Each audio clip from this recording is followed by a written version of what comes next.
Now, let's open our imaginations and begin.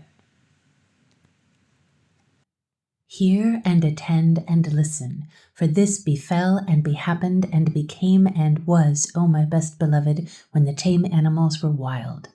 The dog was wild, and the horse was wild, and the cow was wild, and the sheep was wild, and the pig was wild as wild could be, and they walked in the wet wild woods by their wild lones. But the wildest of all the wild animals was the cat. He walked by himself, and all places were alike to him. Of course, the man was wild too. He was dreadfully wild. He didn't even begin to be tame till he met the woman, and she told him she did not like living in his wild ways. She picked out a nice dry cave instead of a heap of wet leaves to lie down in, and she strewn clean sand on the floor, and she lit a nice fire of wood at the back of the cave, and she hung a dried wild horse skin, tail down, across the opening of the cave, and she said, "Wipe your feet, dear, when you come in, and now we'll keep house." That night, best beloved, they ate wild sheep roasted on the hot stones and flavored with wild garlic and wild pepper, and wild duck stuffed with wild rice and wild fenugreek and wild coriander, and marrow bones of wild oxen and wild cherries and wild grenadillas. And the man went to sleep in front of the fire ever so happy, but the woman sat up, combing her hair. She took the bone of the shoulder of mutton, the big flat blade bone, and she looked at the wonderful marks on it, and she threw more wood on the fire, and she made a magic. She made the first singing magic in the world. Out in the wet wild woods, all the wild animals gathered together where they could see the light of the fire a long way off, and they wondered what it meant. Then Wild Horse stamped with his wild foot and said, "O my friends and O my enemies, why have the man and the woman made that great light in that great cave, and what harm will it do to us?" Wild Dog lifted up his wild nose, and he smelled the smell of the roast mutton, and he said, "I will go up and see and look and say, for I think it is good. Cat, come with me." "Ninny," said the cat, "I am the cat who walks by himself, and all places are alike to me. I will not come." "Then we can never be friends again," said Wild Dog, and he trotted off to the cave. But when he had gone a little way, the cat said to himself, "All places are alike to me. Why should I not go too, and see and look and come away at my own liking?" So he slipped after Wild Dog softly, very softly, and hid himself where he could hear everything. When Wild Dog reached the mouth of the cave, he lifted up the dried horse skin with his nose and sniffed the beautiful smell of the roast mutton, and the woman, looking at the blade bone, heard him and laughed and said, "Here comes the first. Wild thing out of the wild woods, what do you want?" Wild Dog said, "O my enemy and wife of my enemy, what is this that smells so good in the wild woods?" Then the woman picked up a roasted mutton bone and threw it to the Wild Dog and said, "Wild thing out of the wild woods, taste and try."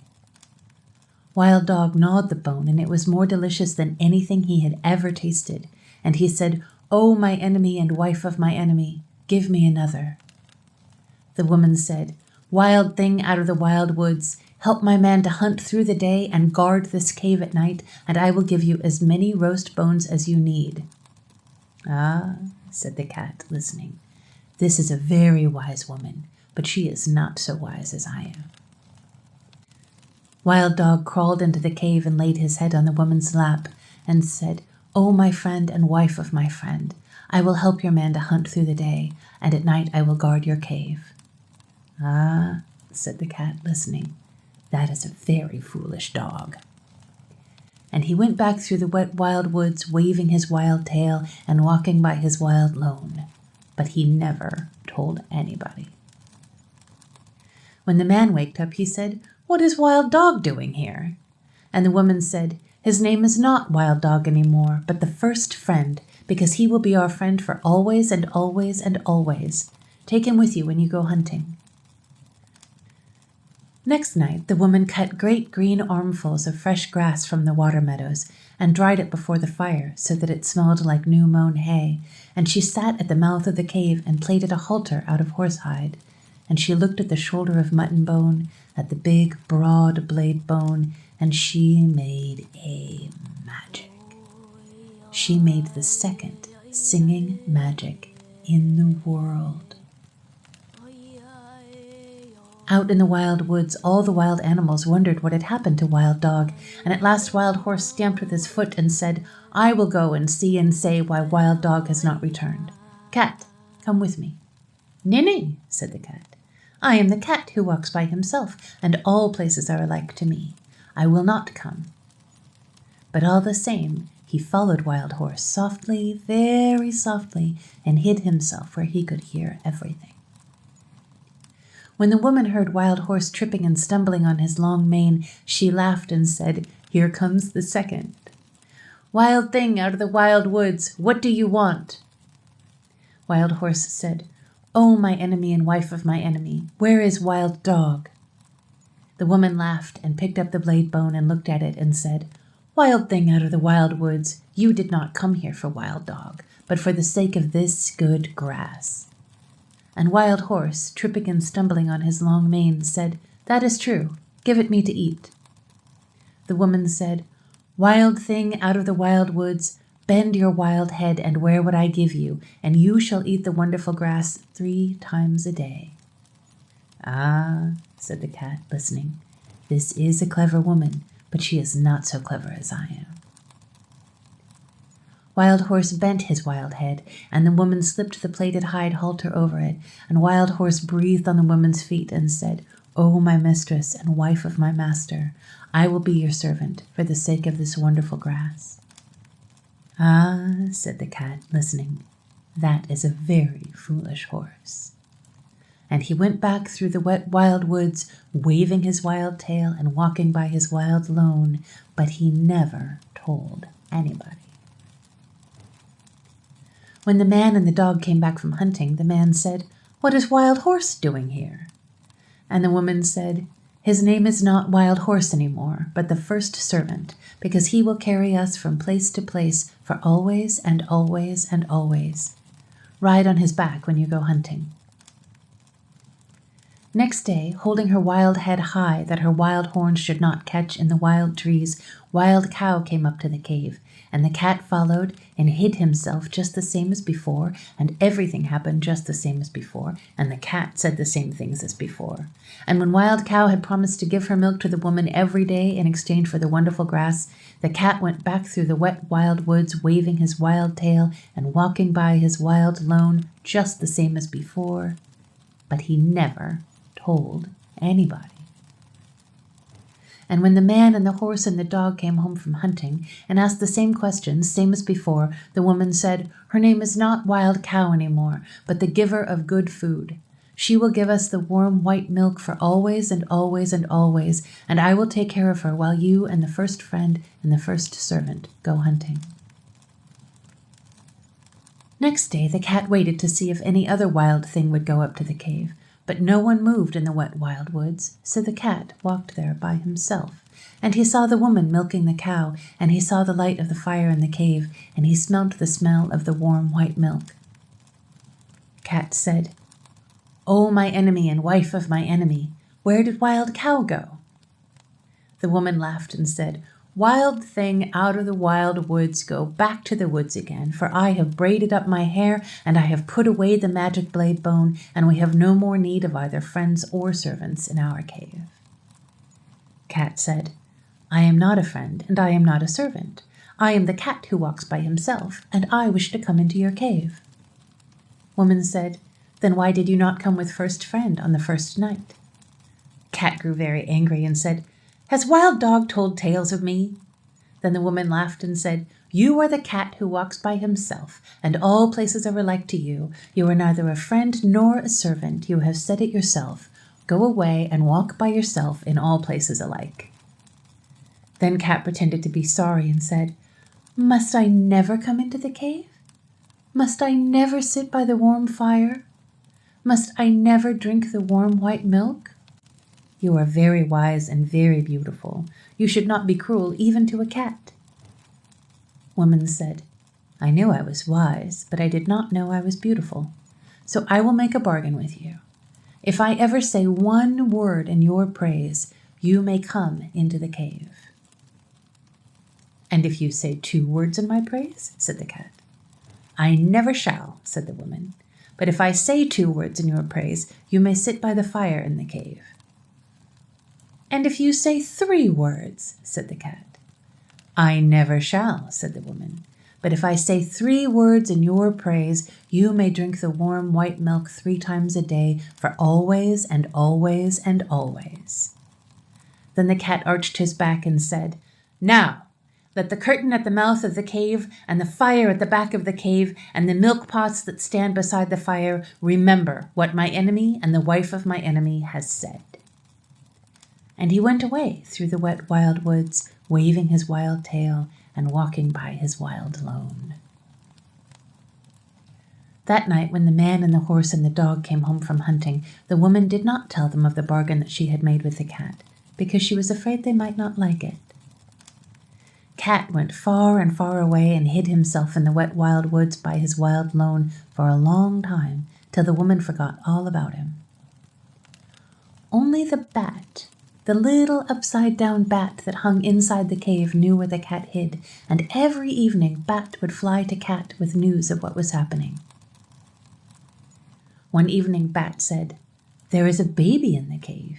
He is new and pink and fat and small, and the woman is very fond of him." "Ah," said the cat, listening. "But what is the baby fond of?"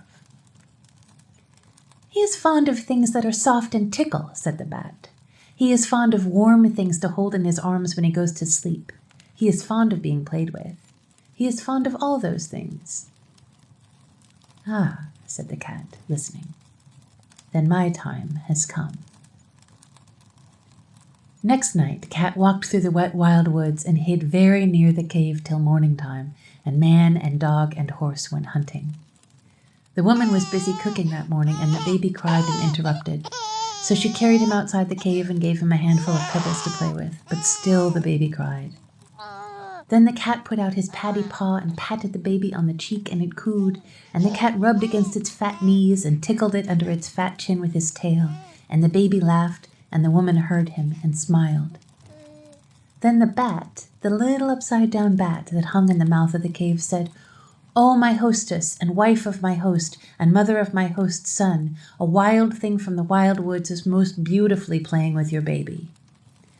"A blessing on that wild thing, whoever it may be," said the woman, straightening her back, "for I was a busy woman this morning, and he has done me a service."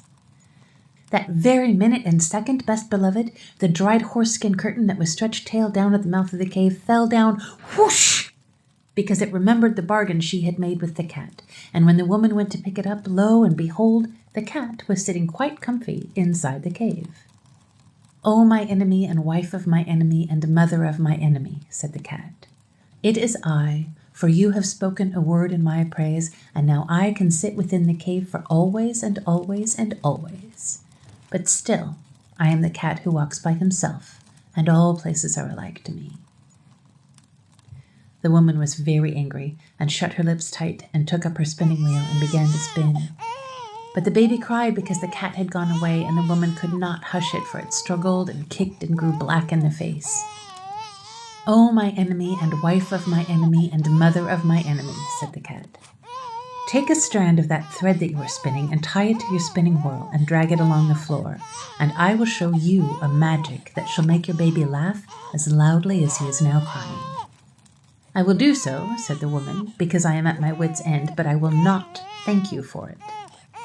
She tied the thread to the little clay spindle whorl and drew it across the floor, and the cat ran after it and patted it with its paws and rolled head over heels and tossed it backward over his shoulder and chased it between his hind legs and pretended to lose it and pounced down upon it again till the baby laughed as loudly as it had been crying and scrambled after the cat and frolicked all over the cave till it grew tired and settled down to sleep with the cat in its arms.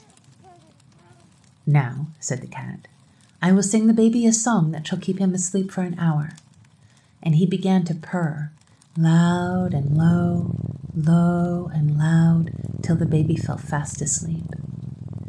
The woman smiled as she looked down upon the two of them and said, "That was wonderfully done. No question but you are very clever, O cat."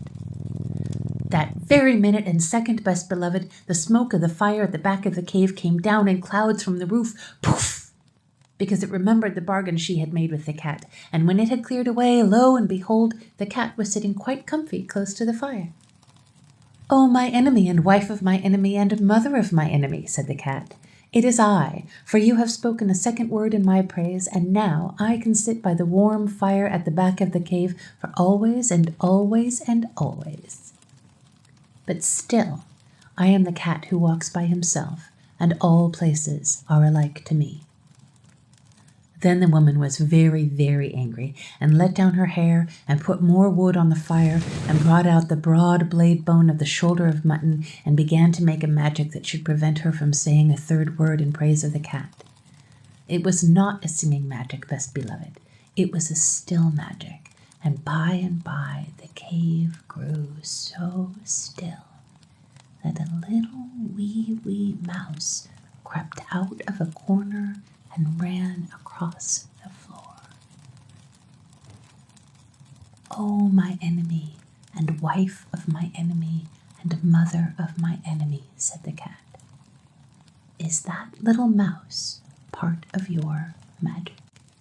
"Oh, no, indeed," said the woman, and she dropped the blade bone and jumped on the footstool in front of the fire and braided up her hair very quickly for fear that the mouse should run up it. "Ah," said the cat, watching, "then the mouse will do me no harm if I eat it?" "No," said the woman, braiding up her hair. "Eat it quickly, and I will ever be grateful to you." Cat made one jump and caught the little mouse, and woman said 100 thanks. "Even the first friend is not quick enough to catch little mice as you have done. You must be very wise." That very moment and second, oh best beloved, the milk pot that stood by the fire cracked in 2 pieces, because it remembered the bargain she had made with the cat, and when the woman jumped down from the footstool, lo and behold, the cat was lapping up the warm white milk that lay in one of the broken pieces. "Oh, my enemy, and wife of my enemy, and mother of my enemy," said the cat, "it is I, for you have spoken 3 words in my praise, and now I can drink the warm white milk 3 times a day for always and always and always. But still, I am the cat who walks by himself, and all places are alike to me." Then the woman laughed and set the cat a bowl of warm white milk and said, "Oh, cat, you are as clever as a man, but remember that your bargain was not made with the man or the dog, and I do not know what they will do when they come home." "What is that to me?" said the cat. "If I have my place in the cave by the fire and my warm white milk 3 times a day, I do not care what the man or the dog can do." That evening, when the man and the dog came into the cave, the woman told them the story of the bargain, while the cat sat by the fire and smiled. Then the man said, "Yes, but he hasn't made a bargain with me, or with all proper men after me." Then he took off his 2 leather boots, and he took up his little stone axe that makes 3, and he fetched a piece of wood and a hatchet that is 5 altogether, and he set them out in a row, and he said, "Now we will make our bargain. If you do not catch mice when you are in the cave for always and always and always, I will throw these 5 things at you whenever I see you, and so shall all proper men do after me." "Ah," said the woman, listening, "this is a very clever cat, but he is not so clever as my man." The cat counted the 5 things, and they looked very knobby, and he said, "I will catch mice when I am in the cave for always and always and always, but still I am the cat who walks by himself, and all places are alike to me." "Not when I am near," said the man. "If you had not said that last, I would have put all these things away for always and always and always, but now I am going to throw my 2 boots and my little stone axe that makes 3 at you whenever I meet you, and so shall all proper men do after me." Then the dog said, "Wait a minute. He hasn't made a bargain with me or with all proper dogs after me." And he showed his teeth, and he said, "If you are not kind to the baby while I am in the cave for always and always and always, I will hunt you till I catch you, and when I catch you, I will bite you, and so shall all proper dogs do after me." "Ah," said the woman, listening, "this is a very clever cat, but he is not so clever as the dog." Cat counted the dog's teeth, and they looked very pointed, And he said, I will be kind to the baby while I am in the cave, as long as he does not pull my tail too hard, for always and always and always. But still, I am the cat that walks by himself, and all places are alike to me. Not when I am near, said the dog. If you had not said that last, I would have shut my mouth for always and always and always. But now I am going to hunt you up a tree whenever I meet you, and so shall all proper dogs do after me. Then the man threw his 2 boots and his little stone axe, that makes 3, at the cat, and the cat ran out of the cave, and the dog chased him up a tree. And from that day to this, best beloved, 3 proper men out of 5 will always throw things at a cat whenever they meet him, and all proper dogs will chase him up a tree. But the cat keeps his side of the bargain too. He will kill mice, and he will be kind to babies when he is in the house, just as long as they do not pull his tail too hard. But when he has done that, and between times, and when the moon gets up and night comes, he is the cat that walks by himself, and all places are alike to him. Then he goes out to the wet wild woods, or up the wet wild trees, or on the wet wild roofs, waving his wild tail, and walking by his wild lone.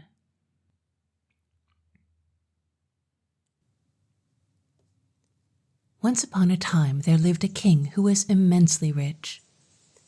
He had broad lands and sacks overflowing with gold and silver, but he did not care a bit for all his riches because the queen, his wife, was dead. He shut himself up in a little room and knocked his head against the walls for grief, until his courtiers were really afraid that he would hurt himself. So they hung feather beds between the tapestry and the walls, and then he could go on knocking his head as long as it was any consolation to him, without coming to much harm. All his subjects came to see him and said whatever they thought would comfort him. Some were grave, even gloomy with him, and some agreeable, even gay, but not one could make the least impression on him. Indeed, he hardly seemed to hear what they said. At last came a lady who was wrapped in a black mantle and seemed to be in the deepest grief. She wept and sobbed until even the king's attention was attracted. And when she said that, far from coming to try to diminish his grief, she, who had just lost a good husband, was come to add her tears to his, since she knew what he must be feeling, the king redoubled his lamentations. Then he told the sorrowful lady long stories about the good qualities of his departed queen, and she, in turn, recounted all the virtues of her departed husband. And this passed the time so agreeably that the king quite forgot to thump his head against the feather beds, and the lady did not need to wipe the tears from her great blue eyes as often as before. By degrees they came to talking about other things in which the king took an interest, and in a wonderfully short time the whole kingdom was astonished by the news that the king was married again to the sorrowful lady. Now the king had one daughter who was just 15 years old. Her name was Fiordalisa, and she was the prettiest and most charming princess imaginable, always gay and merry. The new queen, who also had a daughter, very soon sent for her to come to the palace. Turritella, for that was her name, had been brought up by her godmother, the fairy Mazilla, but in spite of all the care bestowed upon her, she was neither beautiful nor gracious.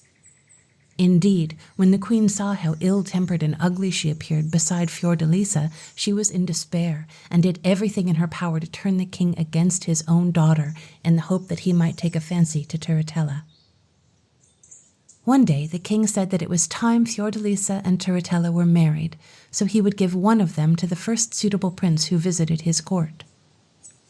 The queen answered, "My daughter certainly ought to be the first to be married. She is older than yours, and 1,000 times more charming."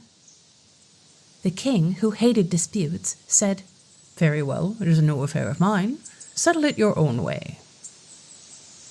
Very soon after came the news that King Charming, who was the most handsome and magnificent prince in all the country round, was on his way to visit the king. As soon as the queen heard this, she set all her jewelers, tailors, weavers, and embroiderers to work upon splendid dresses and ornaments for Turritella. But she told the king that Fiordalisa had no need of anything new, and the night before the king was to arrive, she bribed her waiting woman to steal away all the princess's own dresses and jewels, so that when the day came and Fiordalisa wished to adorn herself as became her high rank, not even a ribbon could she find. However, as she easily guessed who had played her such a trick, she made no complaint, but sent to the merchants for some rich stuffs. But they said the queen had expressly forbidden them to supply her with any, and they dared not disobey. So the princess had nothing left to put on but the little white frock she had been wearing the day before, and, dressed in that, she went down when the time of the king's arrival came, and sat in a corner, hoping to escape notice. The queen received her guest with great ceremony and presented him to her daughter, who was gorgeously attired, but so much splendor only made her ugliness more noticeable, and the king, after one glance at her, looked the other way. The queen, however, only thought that he was bashful and took pains to keep Turritella in full view. King Charming then asked if there was not another princess called Fiordalisa. "Yes," said Turritella, pointing with her finger. "There she is, trying to keep out of sight because she is not smart." At this, Fiordalisa blushed and looked so shy and lovely that the king was fairly astonished. He rose and, bowing low before her, said, "Madam, your incomparable beauty needs no adornment." "Sire," answered the princess, "I assure you that I am not in the habit of wearing dresses as crumpled and untidy as this one, so I should have been better pleased if you had not seen me at all." "Impossible!" cried King Charming. "Wherever such a marvelously beautiful princess appears, I can look at nothing else." Here the queen broke in, saying sharply, "I assure you, sire, that Fiordalisa is vain enough already. Pray make her no more flattering speeches." The king quite understood that she was not pleased, but that did not matter to him, so he admired Fiordalisa to his heart's content, and talked to her for 3 hours without stopping. The queen was in despair, and so was Turritella, when they saw how much the king preferred Fiordalisa. They complained bitterly to the king, and begged and teased him until he at last consented to have the princess shut up somewhere out of sight while King Charming's visit lasted. So that night, as she went to her room, she was seized by 4 masked figures and carried up to the topmost room of a high tower, where they left her in the deepest dejection. She easily guessed that she was to be kept out of sight for fear the king should fall in love with her. But then, how disappointing that was, for she already liked him very much and would have been quite willing to be chosen for his bride. As King Charming did not know what had happened to the princess, he looked forward impatiently to meeting her again, and he tried to talk about her with the courtiers who were placed in attendance on him. But by the queen's orders they would say nothing good of her, but declared that she was vain, capricious, and bad-tempered, that she tormented her waiting-maids, and that, in spite of all the money the king gave her, she was so mean that she preferred to go about dressed like a poor shepherdess rather than spend any of it. All these things vexed the king very much, and he was silent. "It is true," thought he, "that she was very poorly dressed, but then she was so ashamed that it proves that she was not accustomed to be so. I cannot believe that with that lovely face she can be as ill-tempered and contemptible as they say. No, no, the queen must be jealous of her for the sake of that ugly daughter of hers, and so these evil reports are spread." The courtiers could not help seeing that what they had told the king did not please him, and one of them cunningly began to praise Fiordalisa when he could talk to the king without being heard by the others. King Charming thereupon became so cheerful and interested in all he said that it was easy to guess how much he admired the princess. So when the queen sent for the courtiers and questioned them about all they had found out, their report confirmed her worst fears. As to the poor Princess Fiordalisa, she cried all night without stopping. "It would have been quite bad enough to be shut up in this gloomy tower before I had ever seen King Charming," she said. "But now when he is here, and they are all enjoying themselves with him, it is too unkind." The next day the queen sent King Charming splendid presents of jewels and rich stuffs, and among other things an ornament made expressly in honor of the approaching wedding. It was a heart cut out of one huge ruby, and it was surrounded by several diamond arrows and pierced by one. A golden true lover's knot above the heart bore the motto, "But one can wound me," and the whole jewel was hung upon a chain of immense pearls. Never, since the world has been a world, had such a thing been made, and the king was quite amazed when it was presented to him. The page who brought it to him begged him to accept it from the princess, who chose him to be her knight. "What!" cried he. does the lovely Princess Fiordalisa deign to think of me in this amiable and encouraging way?" "You confuse the name, sire," said the page hastily. "I come on behalf of the Princess Turritella." "Oh, it is Turritella who wishes me to be her knight," said the king coldly. "I am sorry that I cannot accept the honor." And he sent the splendid gifts back to the queen and Turritella, who were furiously angry at the contempt with which they were treated. As soon as he possibly could, King Charming went to see the king and queen, and as he entered the hall he looked for Fiordalisa, and every time anyone came in he started round to see who it was, and was altogether so uneasy and dissatisfied that the queen saw it plainly. But she would not take any notice, and talked of nothing but the entertainment she was planning. The prince answered at random, and presently asked if he was not to have the pleasure of seeing the Princess Fiordalisa. "Sire," answered the queen haughtily, "her father has ordered that she shall not leave her own apartments until my daughter is married."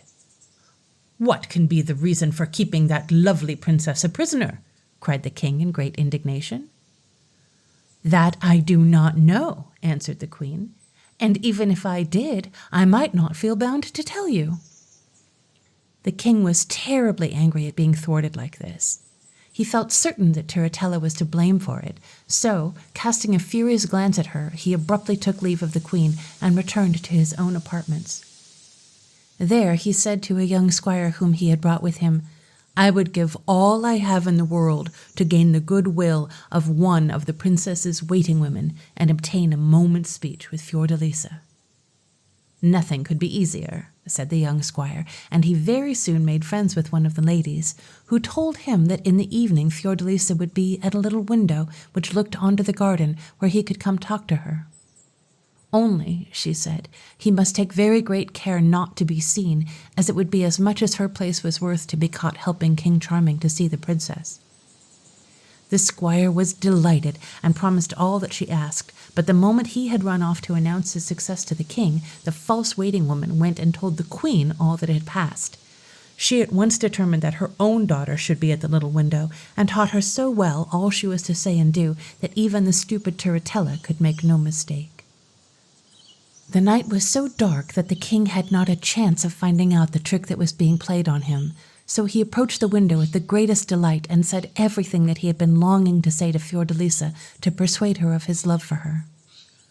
Turritella answered as she had been taught, that she was very unhappy and there was no chance of her being better treated by the queen until her daughter was married. And then the king entreated her to marry him, and thereupon he drew his ring from his finger and put it upon Turritella's, and she answered him as well as she could. The king could not help thinking that she did not say exactly what he would have expected from his darling Fiordalisa, but he persuaded himself that the fear of being surprised by the queen was making her awkward and unnatural. He would not leave her until she had promised to see him again the next night, which Turritella did willingly enough. The queen was overjoyed at the success of her stratagem and promised herself that all would now be as she wished.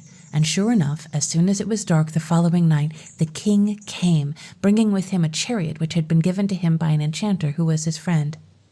This chariot was drawn by flying frogs, and the king easily persuaded Turritella to come out and let him put her into it, and then mounting beside her he cried triumphantly, "Now, my princess, you are free!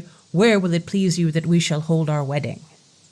And Turritella, with her head muffled in her mantle, answered that the fairy Mozilla was her godmother, and she would like it to be at her castle. So the king told the frogs, who had the map of the whole world in their heads, and very soon he and Turritella were set down at the castle of the fairy Mozilla. The king would certainly have found out his mistake the moment they stepped into the brilliantly lighted castle, but Turritella held her mantle more closely around her and asked to see the fairy by herself, and quickly told her all that had happened and how she had succeeded in deceiving King Charming. "Oh-ho, my daughter," said the fairy. "I see we have no easy task before us. He loves Fiordalisa so much that he will not be easily pacified. I feel sure he will defy us." Meanwhile, the king was waiting in a splendid room with diamond walls, so clear that he could see the fairy and Turritella as they stood whispering together, and he was very much puzzled. "Who can have betrayed us?" he said to himself. "How comes our enemy here? She must be plotting to prevent our marriage. Why doesn't my lovely Fiordalisa make haste and come back to me?" But it was worse than anything he had imagined when the fairy Mozilla entered, leading Turritella by the hand, and said to him, "King Charming, here is the Princess Turritella, to whom you have plighted your faith. Let us have the wedding at once." "I?" cried the king. "I marry that little creature? What do you take me for? I have promised her nothing." "Say no more. Have you no respect for a fairy?" cried she angrily. "Yes, madam," answered the king. "I am prepared to respect you as much as a fairy can be respected, if you will give me back my princess." "Am I not here?" interrupted Turritella. "Here is the ring you gave me. With whom did you talk at the little window if it was not with me?" "What?" cried the king angrily. "Have I been altogether deceived and deluded? Where is my chariot? Not another moment will I stay here." "Ho, ho!" said the fairy. "Not so fast." And she touched his feet, which instantly became as firmly fixed to the floor as if they had been nailed there. "Oh, do whatever you like with me," said the king. "You may turn me to stone, but I will marry no one but Fiordalisa." And not another word would he say, though the fairy scolded and threatened, and Turritella wept and raged for 20 days and 20 nights. At last the fairy Mozilla said furiously, for she was quite tired out by his obstinacy, "Choose whether you will marry my goddaughter, or do penance 7 years for breaking your word to her." And then the king cried gaily, "Pray, do whatever you like with me, as long as you deliver me from this ugly scold." "Scold?" cried Turritella angrily. "Who are you, I should like to know, that you dare call me a scold? A miserable king who breaks his word and goes about in a chariot drawn by croaking frogs out of a marsh." "Let us have no more of these insults," cried the fairy. "Fly from that window, ungrateful king, and for 7 years be a bluebird." As she spoke, the king's face altered. His arms turned to wings, his feet to little crooked black claws. In a moment he had a slender body like a bird, covered with shining blue feathers. His beak was like ivory, his eyes were bright as stars, and a crown of white feathers adorned his head. As soon as the transformation was complete, the king uttered a dolorous cry and fled through the open window, pursued by the mocking laughter of Turritella and the fairy Mozilla. He flew on until he reached the thickest part of the wood, and there, perched upon a cypress tree, he bewailed his miserable fate. "Alas! In 7 years who knows what may happen to my darling Fiordalisa," he said. "Her cruel stepmother may have married her to someone else before I am myself again, and then what good will life be to me?" In the meantime, the fairy Mozilla had sent Turritella back to the queen, who was all anxiety to know how the wedding had gone off. But when her daughter arrived and told her all that had happened, she was terribly angry, and of course all her wrath fell upon Fiordalisa. "She shall have cause to repent that the king admires her," said the queen, nodding her head menacingly, and then she and Turritella went up to the little room in the tower where the princess was imprisoned. Fiordalisa was immensely surprised to see that Turritella was wearing a royal mantle and a diamond crown, and her heart sank when the queen said, "My daughter is come to show you some of her wedding presents, for she is King Charming's bride, and they are the happiest pair in the world. He loves her to distraction." All this time Turritella was spreading out lace and jewels and rich brocades and ribbons before Fiordalisa's unwilling eyes, and taking good care to display King Charming's ring, which she wore upon her thumb. The princess recognized it as soon as her eyes fell upon it, and after that she could no longer doubt that he had indeed married Turritella. In despair she cried, "Take away these miserable gods! What pleasure has a wretched captive in the sight of them?" And then she fell insensible on the floor, and the cruel queen laughed maliciously and went away with Turritella, leaving her there without comfort or aid. That night the queen said to the king that his daughter was so infatuated with King Charming, in spite of his never having shown any preference for her, that it was just as well she should stay in the tower until she came to her senses. To which he answered that it was her affair, and she could give what orders she pleased about the princess.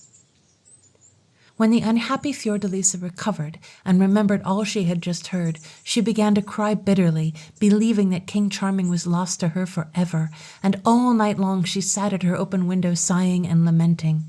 But when it was dawn, she crept away into the darkest corner of her little room and sat there, too unhappy to care about anything. As soon as night came again, she once more leaned out into the darkness and bewailed her miserable lot. Now it happened that King Charming, or rather the Blue Bird, had been flying around the palace in the hope of seeing his beloved princess, but had not dared to go too near the windows for fear of being seen and recognized by Turritella. When night fell, he had not succeeded in discovering where Fiordalisa was imprisoned, and, weary and sad, he perched upon the branch of a tall fir tree which grew close to the tower, and began to sing himself to sleep.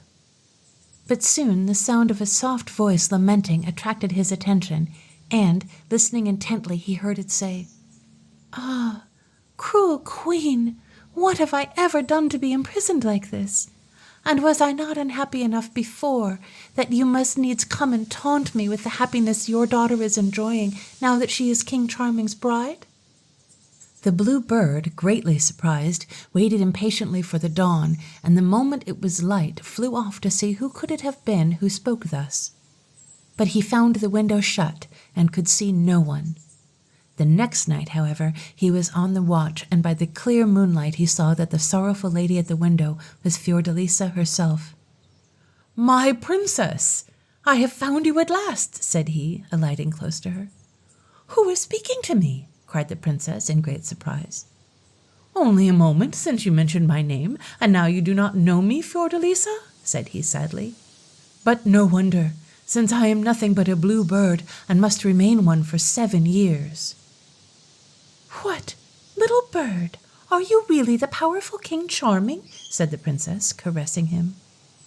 "It is too true," he answered. "For being faithful to you, I am thus punished. But believe me, if it were for twice as long, I would bear it joyfully rather than give you up." "Oh, what are you telling me?" cried the princess. "Has not your bride, Turritella, just visited me, wearing the royal mantle and the diamond crown you gave her? I cannot be mistaken, for I saw your ring upon her thumb." Then the Blue Bird was furiously angry and told the princess all that had happened, how he had been deceived into carrying off Turritella, and how, for refusing to marry her, the fairy Mozilla had condemned him to be a blue bird for 7 years. The princess was very happy when she heard how faithful her lover was, and would never have tired of hearing his loving speeches and explanations, but too soon the sun rose, and they had to part lest the Blue Bird should be discovered.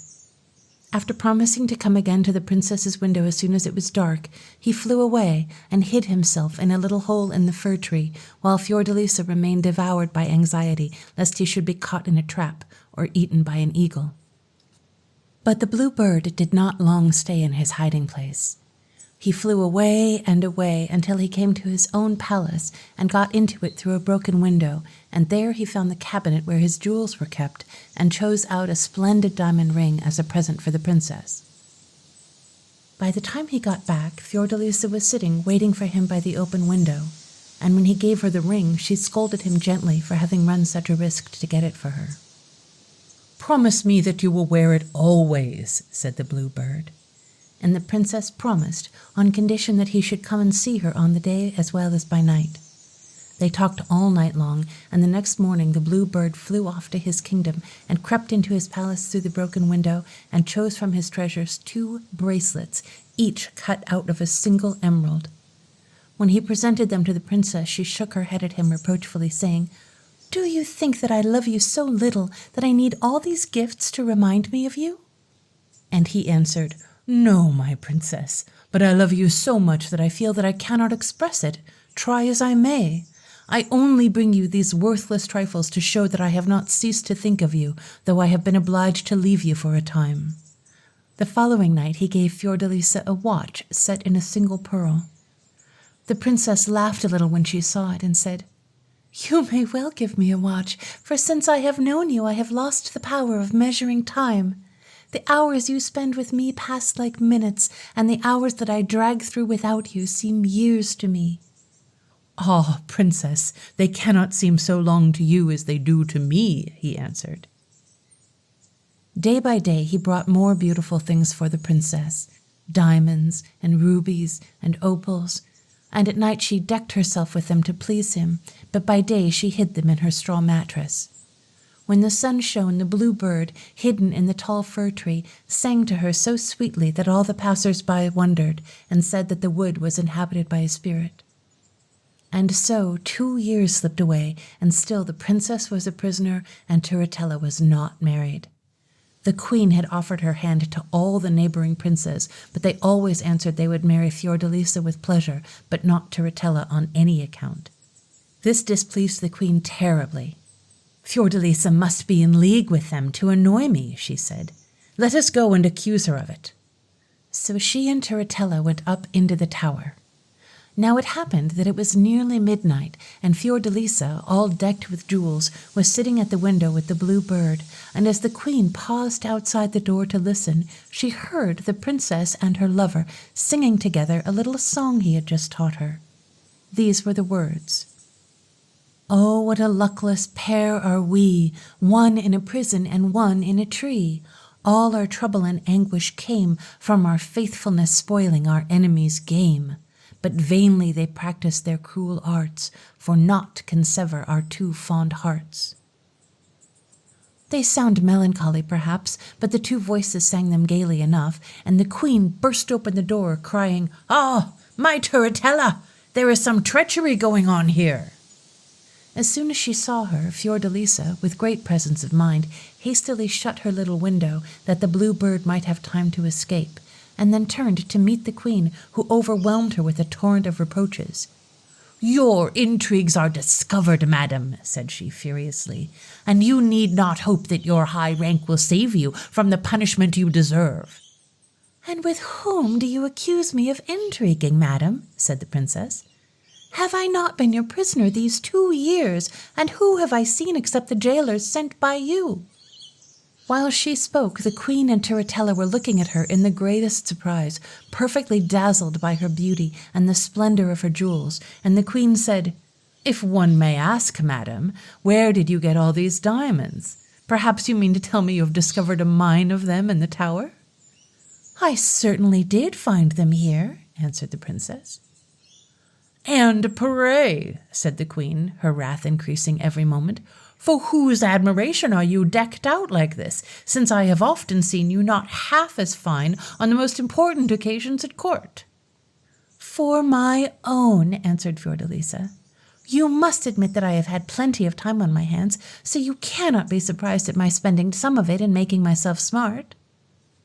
"That's all very fine," said the queen suspiciously. "I think I will look about and see for myself."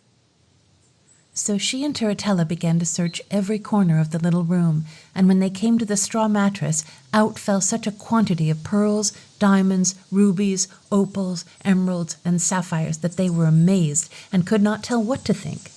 But the queen resolved to hide somewhere a packet of false letters to prove that the princess had been conspiring with the king's enemies, and she chose the chimney as a good place.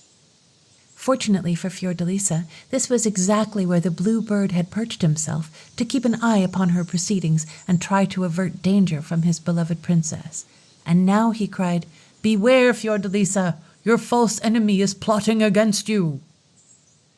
This strange voice so frightened the queen that she took the letter and went away hastily with Turritella, and they held a council to try and devise some means of finding out what fairy or enchanter was favoring the princess. At last they sent one of the queen's maids to wait upon Fiordalisa, and told her to pretend to be quite stupid and to see and hear nothing, while she was really to watch the princess day and night and keep the queen informed of all her doings. Poor Fiordalisa, who guessed she was sent as a spy, was in despair and cried bitterly that she dared not see her dear blue bird for fear that some evil might happen to him if he were discovered. The days were so long and the nights so dull, but for a whole month she never went near her little window, lest he should fly to her as he used to do. However, at last the spy, who had never taken her eyes off the princess day or night, was so overcome with weariness that she fell into a deep sleep, And as soon as the princess saw that, she flew to open her window and cried softly, blue bird, blue as the sky, fly to me now, there's nobody by." And the blue bird, who had never ceased to flutter around within sight and hearing of her prison, came in an instant. They had so much to say and were so overjoyed to meet once more that it scarcely seemed to them 5 minutes before the sun rose and the blue bird had to fly away. But the next night the spy slept as soundly as before, so that the blue bird came, and he and the princess began to think they were perfectly safe and to make all sorts of plans for being happy as they were before the queen's visit. But alas, the third night the spy was not quite so sleepy, and when the princess opened her window and cried as usual, blue bird, blue as the sky, fly to me now, there's nobody nigh," she was wide awake in a moment, though she was sly enough to keep her eyes shut at first. But presently she heard voices, and, peeping cautiously, she saw by the moonlight the most lovely blue bird in the world, who was talking to the princess while she stroked and caressed it fondly. The spy did not lose a single word of the conversation, and as soon as the day dawned and the blue bird had reluctantly said goodbye to the princess, she rushed off to the queen and told her all she had seen and heard. Then the queen sent for Turritella, and they talked it over, and very soon came to the conclusion that this blue bird was no other than King Charming himself. "Ah, that insolent princess," cried the queen. "To think that when we supposed her to be so miserable, she was all the while happy as possible with that false king. But I know how we can avenge ourselves." So the spy was ordered to go back and pretend to sleep as soundly as ever, and indeed she went to bed earlier than usual and snored as naturally as possible, and the poor princess ran to the window and cried, blue bird, blue as the sky, fly to me now, there's nobody by." But no bird came. All night long she called and waited and listened, but still there was no answer. For the cruel queen had caused the fir tree to be hung all over with knives, swords, razors, shears, billhooks, and sickles, so that when the blue bird heard the princess call and flew toward her, his wings were cut and his little black feet clipped off, and all pierced and stabbed in 20 places, he fell back bleeding into his hiding place in the tree, and lay there groaning and despairing, for he thought the princess must have been persuaded to betray him to regain her liberty. "Ah, Fiordalisa, can you indeed be so lovely and so faithless?" he sighed. "Then I may as well die at once." And he turned over on his side and began to die. But it happened that his friend the enchanter had been very much alarmed at seeing the frog chariot come back to him without King Charming, and had been round the world 8 times seeking him, but without success. At the very moment when the king gave himself up to despair, he was passing through the wood for the 8th time, and called, as he had done all over the world, "Charming! King Charming! Are you here?" The king at once recognized his friend's voice and answered very faintly, "I am here." The enchanter looked all round him but could see nothing, and then the king said again, "I am a blue bird." Then the enchanter found him in an instant, and seeing his pitiable condition, ran hither and thither without a word, until he had collected a handful of magic herbs, with which, and a few incantations, he speedily made the king whole and sound again. "Now," said he, "let me hear all about it. There must be a princess at the bottom of this." "There are 2, answered King Charming with a wry smile. And then he told the whole story, accusing Fiordalisa of having betrayed the secret of his visits to make her peace with the queen, and indeed saying a great many hard things about her fickleness and her deceitful beauty, and so on. The enchanter quite agreed with him, and even went further, declaring that all princesses were alike, except perhaps in the matter of beauty, and advised him to have done with Fiordalisa and forget all about her. But somehow or other this advice did not quite please the king. "What is to be done next?" said the enchanter, "since you still have 5 years to remain a blue bird?" "Take me to your palace," answered the king. "There you can at least keep me in a cage, safe from cats and swords." "Well, that will be the best thing for the present," said his friend. But I am not an enchanter for nothing. I'm sure to have a brilliant idea for you before long." In the meantime, Fiordalisa, quite in despair, sat at her window day and night, calling her dear blue bird in vain, and imagining over and over again all the terrible things that could have happened to him, until she grew quite pale and thin.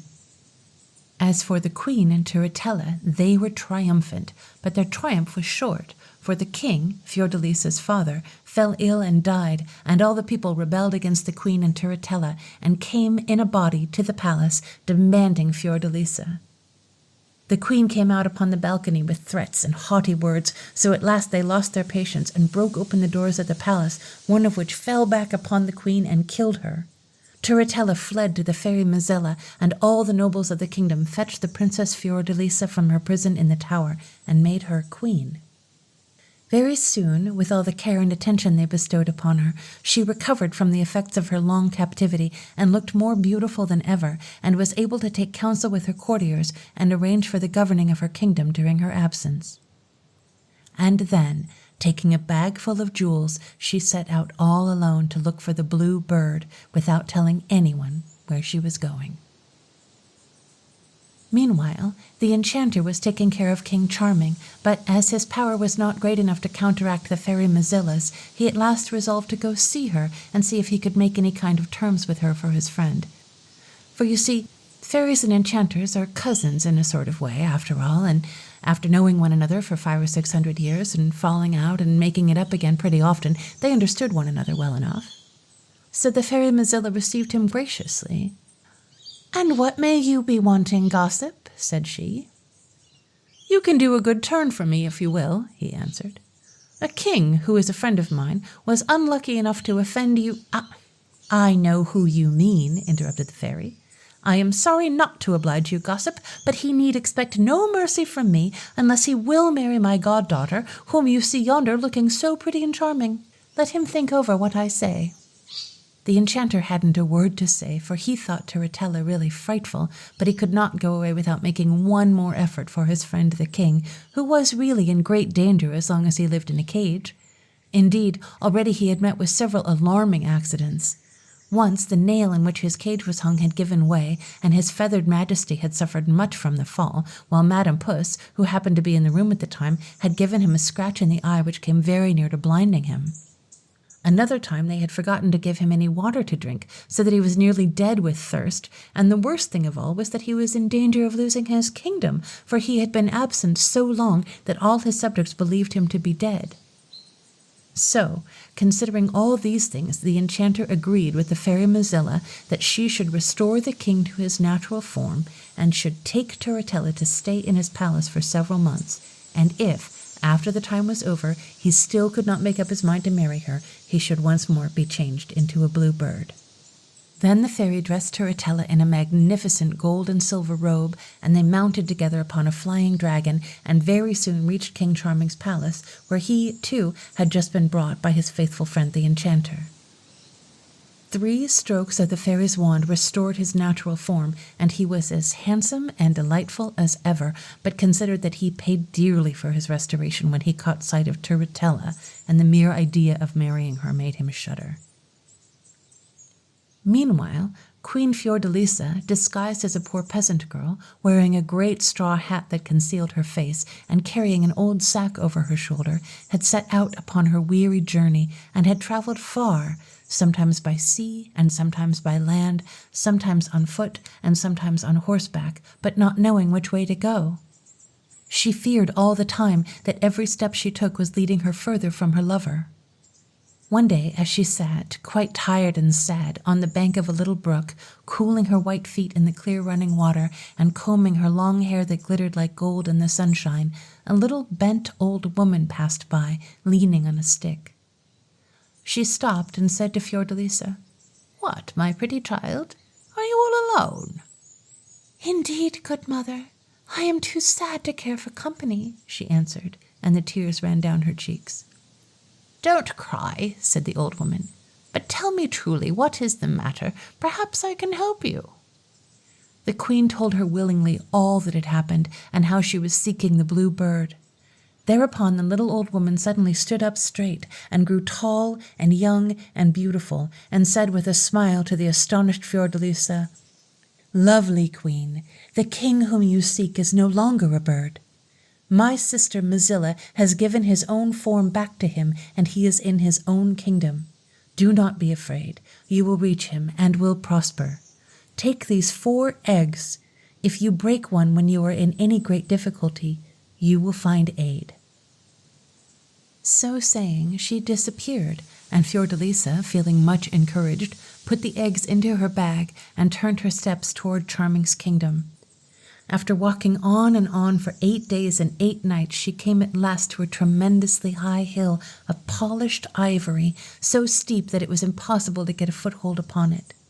Fiordalisa tried 1,000 times and scrambled and slipped, but always in the end found herself exactly where she had started from. At last she sat down at the foot of it in despair, and then suddenly bethought herself of the eggs. Breaking one quickly, she found in it some little gold hooks, and with these fastened to her feet and hands, she mounted the ivory hill without further trouble, for the little hooks saved her from slipping. As soon as she reached the top, a new difficulty presented itself, for all the other side, and indeed the whole valley, was one polished mirror in which thousands and thousands of people were admiring their reflections. For this was a magic mirror in which people saw themselves just as they wished to appear, and pilgrims came to it from all 4 corners of the world. But nobody had ever been able to reach the top of the hill, and when they saw Fiordalisa standing there, they raised a terrible outcry, declaring that if she set foot upon their glass, she would break it to pieces.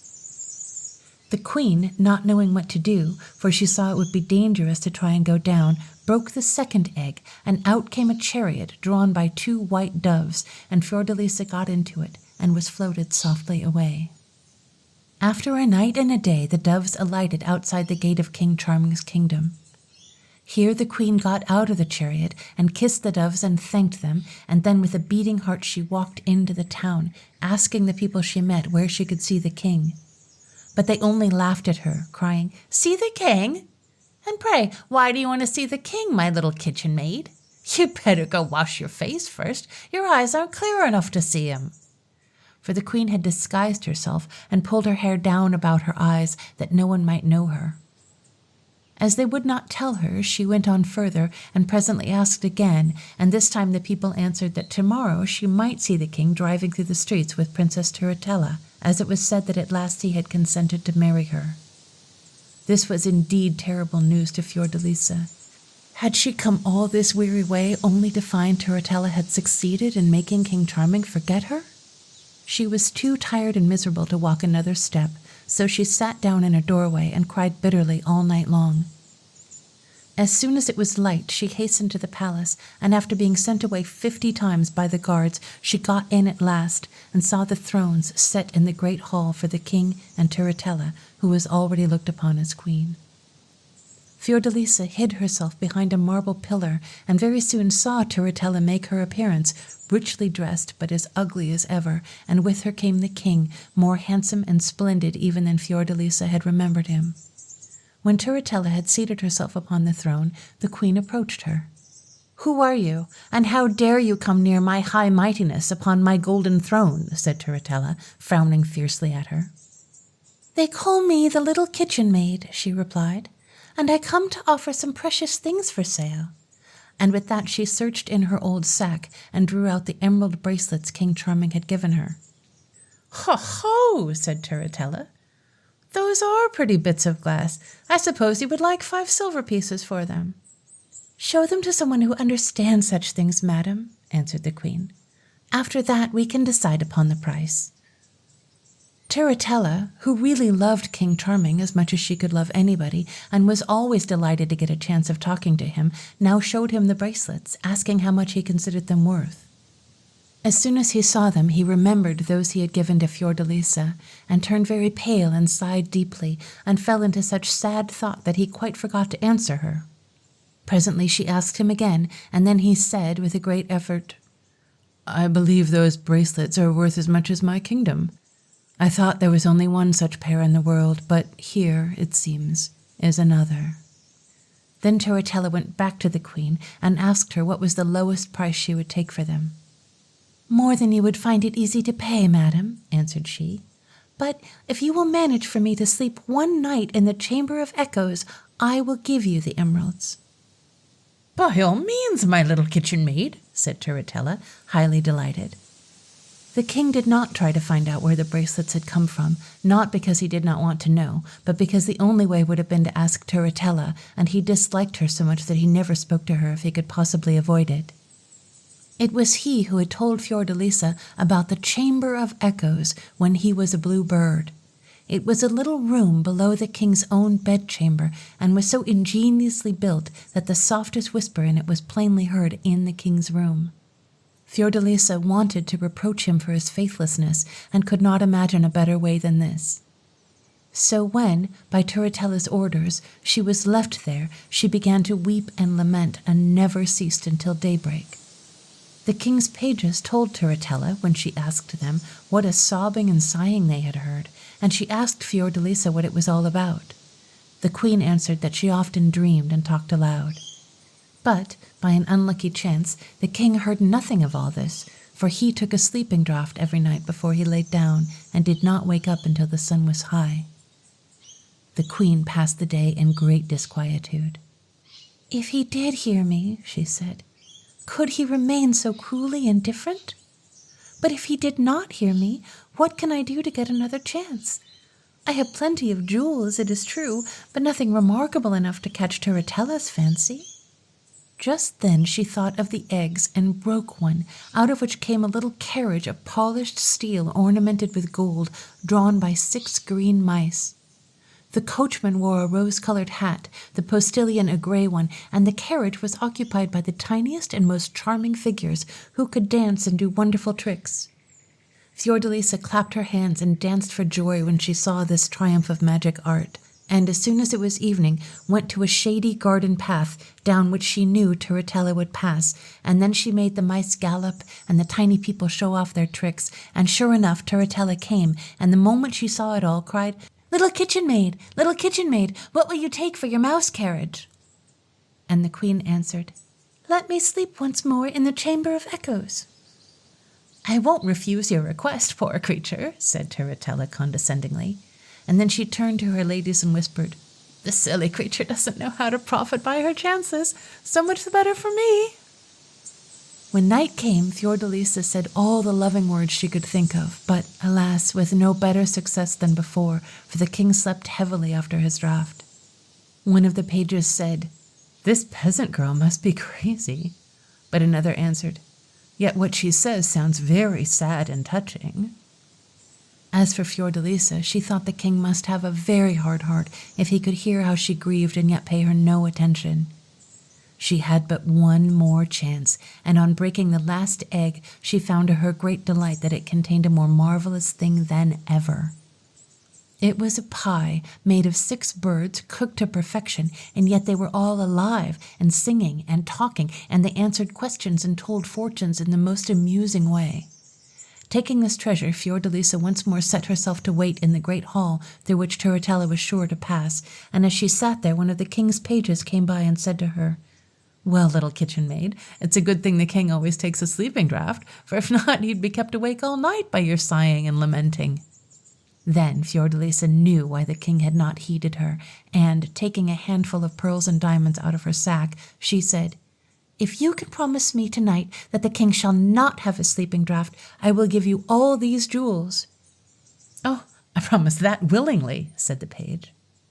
At this moment Turritella appeared, and at the first sight of the savory pie, with the pretty little birds all singing and chattering, she cried, "That is an admirable pie, little kitchen maid. Pray, what will you take for it?" "The usual price," she answered, "to sleep once more in the Chamber of Echoes." "By all means, only give me the pie," said the greedy Turritella. And when night was come, Queen Fiordalisa waited until she thought everybody in the palace would be asleep, and then began to lament as before. "Ah, charming," she said, "what have I ever done that you should forsake me and marry Turritella? If you could only know all I have suffered, and what a weary way I have come to seek you." Now the page had faithfully kept his word and given King Charming a glass of water instead of his usual sleeping draught, so there he lay wide awake and heard every word Fiordalisa said, and even recognized her voice, though he could not tell where it came from. "Ah, princess," he said, "how could you betray me to our cruel enemies when I loved you so dearly?" Fiordalisa heard him and answered quickly, "Find out the little kitchen maid, and she will explain everything." Then the king, in a great hurry, sent for his pages and said, "If you can find the little kitchen maid, bring her to me at once." "Nothing could be easier, sire," they answered, "for she is in the Chamber of Echoes." The king was very much puzzled when he heard this. How could the lovely Princess Fiordalisa be a little kitchen maid? Or how could a little kitchen maid have Fiordalisa's own voice? So he dressed hastily and ran down a little secret staircase which led to the Chamber of Echoes. There, upon a heap of soft cushions, sat his lovely princess. She had laid aside all her ugly disguises and wore a white silken robe, and her golden hair shone in the soft lamplight. The king was overjoyed at the sight and rushed to throw himself at her feet and asked her 1,000 questions without giving her time to answer one. Fiordalisa was equally happy to be with him once more, and nothing troubled them but the remembrance of the fairy Mozilla. But at this moment in came the enchanter, and with him a famous fairy, the same in fact who had given Fiordalisa the eggs. After greeting the king and queen, they said that as they were united in wishing to help King Charming, the fairy Mozilla had no longer any power against him, and he might marry Fiordalisa as soon as he pleased. The king's joy may be imagined, and as soon as it was day the news was spread through the palace, and everybody who saw Fiordalisa loved her directly. When Turritella heard what had happened, she came running to the king, and when she saw Fiordalisa with him, she was terribly angry. But before she could say a word, the enchanter and the fairy changed her into a big brown owl, and she floated away out of the palace windows, hooting dismally. Then the wedding was held with great splendor, and King Charming and Queen Fiordalisa lived happily ever after.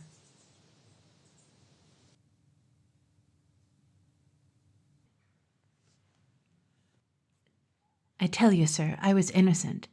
I didn't know any more about the world at 22 than some do at 12.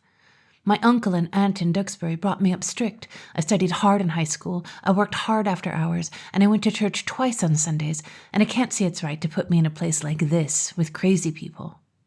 Yes, I know they're crazy. You can't tell me. And as for what they said in court about finding her with her husband, that's the inspector's lie, sir, because he's down on me and wants to make it look like my fault. No, sir, I can't say as I thought she was handsome, not at first. For one thing, her lips were too thin and white, and her color was bad. I'll tell you for a fact, sir, that first day I came off to the light, I was sitting in my cot in the storeroom, that's where the assistant keeper sleeps at the Seven Brothers, as lonesome as I could be, away from home for the first time, and the water all around me, and even though it was a calm day, pounding enough on the ledge to send a kind of woom, woom, woom, winding up through all the solid rock of the tower. And when old Fedderson poked his head down from the living room with the sunshine above making a kind of bright frame around his hair and his whiskers to give me a cheery, "Make yourself to home, son," I remember I said to myself, he's all right. I'll get along with him. But his wife's enough to sour milk. That was queer, because she was so much under him in age, long about 28 or so, and him nearer 50. But that's what I said, sir. Of course that feeling wore off, same as any feeling will wear off sooner or later in a place like the Seven Brothers. Cooped up in a place like that, you come to know folks so well that you forget what they do look like. There was a long time I never noticed her, any more than you notice the cat. We used to sit of an evening around the table, as if you were Fedderson there, and me here, and her somewhere back there in the rocker, knitting. Fedderson would be working on his Jacob's ladder, and I'd be reading. He'd been working on that Jacob's ladder a year, I guess, and every time the inspector came off with the tender, he was so astonished to see how good that ladder was that the old man would go to work and make it better. That's all he lived for. If I was reading, as I say, I daren't take my eyes off the book, or Fedderson had me. And then he'd begin. What the inspector said about him, how surprised the members of the board had been that time to see everything so clean about the light, what the inspector had said about Fedderson's being stuck here in a second-class light, best keeper on the coast, and so on and so on and so on, till either he or I had to go aloft and have a look at the wicks. He'd been there 23 years, all told, and he'd got used to that feeling that he was kept down unfair. So used to it, I guess, that he'd fed on it and told himself how folks ashore would talk when he was dead and gone, best keeper on the coast, kept down unfair. And not that he said that to me. Nah, he was far too loyal and humble and respectful, doing his duty without complaint, as anybody could see. And all that time, night after night, hardly ever a word out of the woman. As I remember it, she seemed more like a piece of furniture than anything else, not even a very good cook, nor over and above tidy. One day, when he and I were trimming the lamp, he passed the remark that his first wife used to dust the lens and take a pride in it. Not that he had a word against Anna, though. He never said a word against any living mortal. He was too upright. I don't know how it came about. Or rather, I do know, but it was so sudden and so far away from my thoughts that it shocked me, like the world turned over. It was at prayers. That night I remember Fedderson was uncommon long-winded. We'd had a batch of newspapers out by the tender, and such times the old man always made a long watch of it, getting the world straightened out. For one thing, the United States minister to Turkey was dead. Well, from him and his soul, Fedderson got on to Turkey and the Presbyterian College there, and from that to heathen in general, and he rambled on and on like the surf on the ledge, woom, woom, woom, never coming to an end. And you know how you'll be at prayers sometimes. My mind strayed. I counted the canes in the chair seat where I was kneeling. I played at the corner of the tablecloth between my fingers for a spell, and by my eyes went wandering up the back of the chair. The woman, sir, was looking at me. Her chair was back to mine, close, and both our heads were down there by the shadow under the edge of the table, with Fedderson clear over on the other side by the stove, and there were her 2 eyes hunting mine between the spindles in the shadow. You won't believe me, sir, but I tell you I felt like jumping to my feet and running out of the room. It was so queer. I don't know what her husband was praying about after that. His voice didn't mean anything, no more than the seas on the ledge away down there. I went to work to count the canes in the seat again, but all my eyes were in the top of my head. It got so I couldn't stand it. We were at the Lord's Prayer, saying it sing-song together when I had to look up again, and there her 2 eyes were between the spindles, hunting mine, and just then all of us were saying, "Forgive us our trespasses." I thought of it afterward. When we got up, she was turned the other way, but I couldn't help seeing her cheeks were red. It was terrible. I wondered if Fedderson would notice, though I might have known he wouldn't, not him. He was in too much of a hurry to get at his Jacob's ladder, and then he had to tell me for the 10th time what the inspector had said that day about getting him another light. Kingdom come, maybe, he said. I made some excuse or another and got away. Once in the storeroom, I sat down on my cot and I stayed there a long time, feeling queerer than anything. I read a chapter in the Bible, I don't know why. After I got my boots off, I sat with them in my hands for as much as an hour, I guess, staring at the oil tank and its lopsided shadow on the wall. I tell you, sir, I was shocked. I was only 22, remember, and I was shocked and horrified. And when I did turn in, finally, I didn't sleep at all well. 2 or 3 times I came to, sitting straight up in bed. Once I got up and opened the outer door to have a look. The water was like glass, dim, without a breath of wind, and the moon just going down. Over on the black shore I made out 2 lights in a village, like a pair of eyes watching. Lonely? My, yes, lonely and nervous. I had a horror of her, sir. The dinghy boat hung on its davits just there in front of the door, and for a minute I had an awful hankering to just climb into it, lower away, and row off, no matter where. It sounds foolish. Well, it seemed foolish next morning, with the sun shining and everything as usual, Fedderson sucking his pen and wagging his head over his eternal log, and his wife down on the rocker with her head in the newspaper and her breakfast work still waiting. I guess that jarred it out of me more than anything else, sight of her slouched down there, with her stringy yellow hair and her dusty apron and the pale back of her neck, reading the society notes. Society notes. Think of it. For the first time since I came to Seven Brothers, I wanted to laugh. I guess I did laugh when I went aloft to clean the lamp and found everything so free and breezy, gulls flying high and little white caps making under a westerly. It was like feeling a big load dropped off your shoulders. Fedderson came up with his dust rag and cocked his head at me. "What's the matter, Ray?" said he. "Nothing," said I. And then I couldn't help it. "Seems kind of out of place for society notes," said I. "Out here at Seven Brothers." He was the other side of the lens, and when he looked at me, he had 1,000 eyes, all sober. For a minute I thought he was going on dusting, but then he came out and he sat down on a sill. "Sometimes," said he, "I get to thinking it may be a mite dull for her out here. She's pretty young, Ray. Not much more'n a girl, hardly." "Not much more'n a girl?" It gave me a turn, sir, as though I'd seen my aunt in short dresses. "It's a good home for her, though," he went on, slow. "I've seen a lot worse ashore, Ray. Of course, if I could get a shore light—" "Kingdom Come's a shore light." He looked at me out of his deep-set eyes, and then he turned them around the light room where he'd been so long. "Nah," said he, wagging his head. "It ain't for such as me. I never saw so humble a man. But look here," he went on, more cheerful. "As I was telling her just now, a month from yesterday is our 4th anniversary, and I'm going to take her ashore for the day and give her a holiday, new hat and everything. A girl wants a mite of excitement now and then, Ray." There it was again, that girl. It gave me the fidgets, sir. I had to do something about it. It's close quarters for last name in the light, and I'd take to calling him Uncle Matt soon after I came. Now, when I was at table that noon, I spoke over to where she was standing by the stove, getting him another help of chowder. "I guess I'll have some too, Aunt Anna," said I, matter of fact. She never said a word nor gave a sign, just stood there kind of round-shouldered, dipping the chowder. And that night at prayers, I hitched my chair around the table with its back the other way. You get awful lazy in a lighthouse some ways. No matter how much tinkering you've got, there's still a lot of time, and there's such a thing as too much reading. The changes in weather get monotonous too by and by. The light burns the same on a thick night as it does on a fair one. Of course, there's the ships, northbound, southbound, windjammers, freighters, passenger boats full of people. In the watches at night, you can see their lights go by and wonder what they are, how they're laden, where they'll fetch up and all. I used to do that almost every evening when it was my first watch, sitting out on the walk-around up there with my legs hanging over the edge and my chin propped on the railing. Lazy. The Boston boat was the prettiest to see, with her 3 tiers of portholes lit like a string of pearls wrapped round and round a woman's neck. Well away, too, for the ledge must have made a couple 100 fathoms off the light, like a white dog tooth of a breaker, even on the darkest night.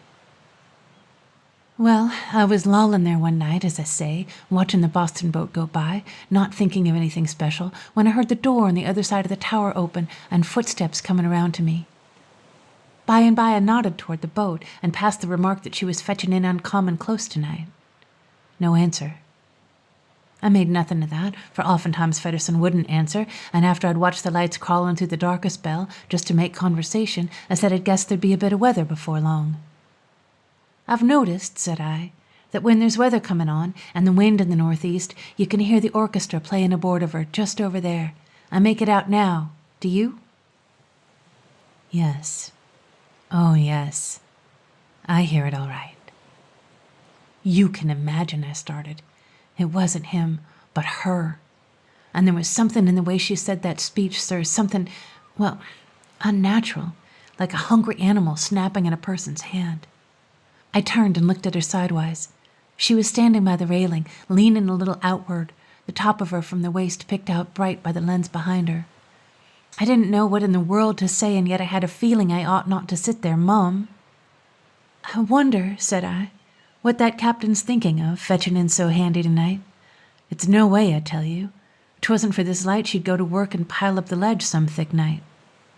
She turned at that and stared straight into the lens. I didn't like the look of her face.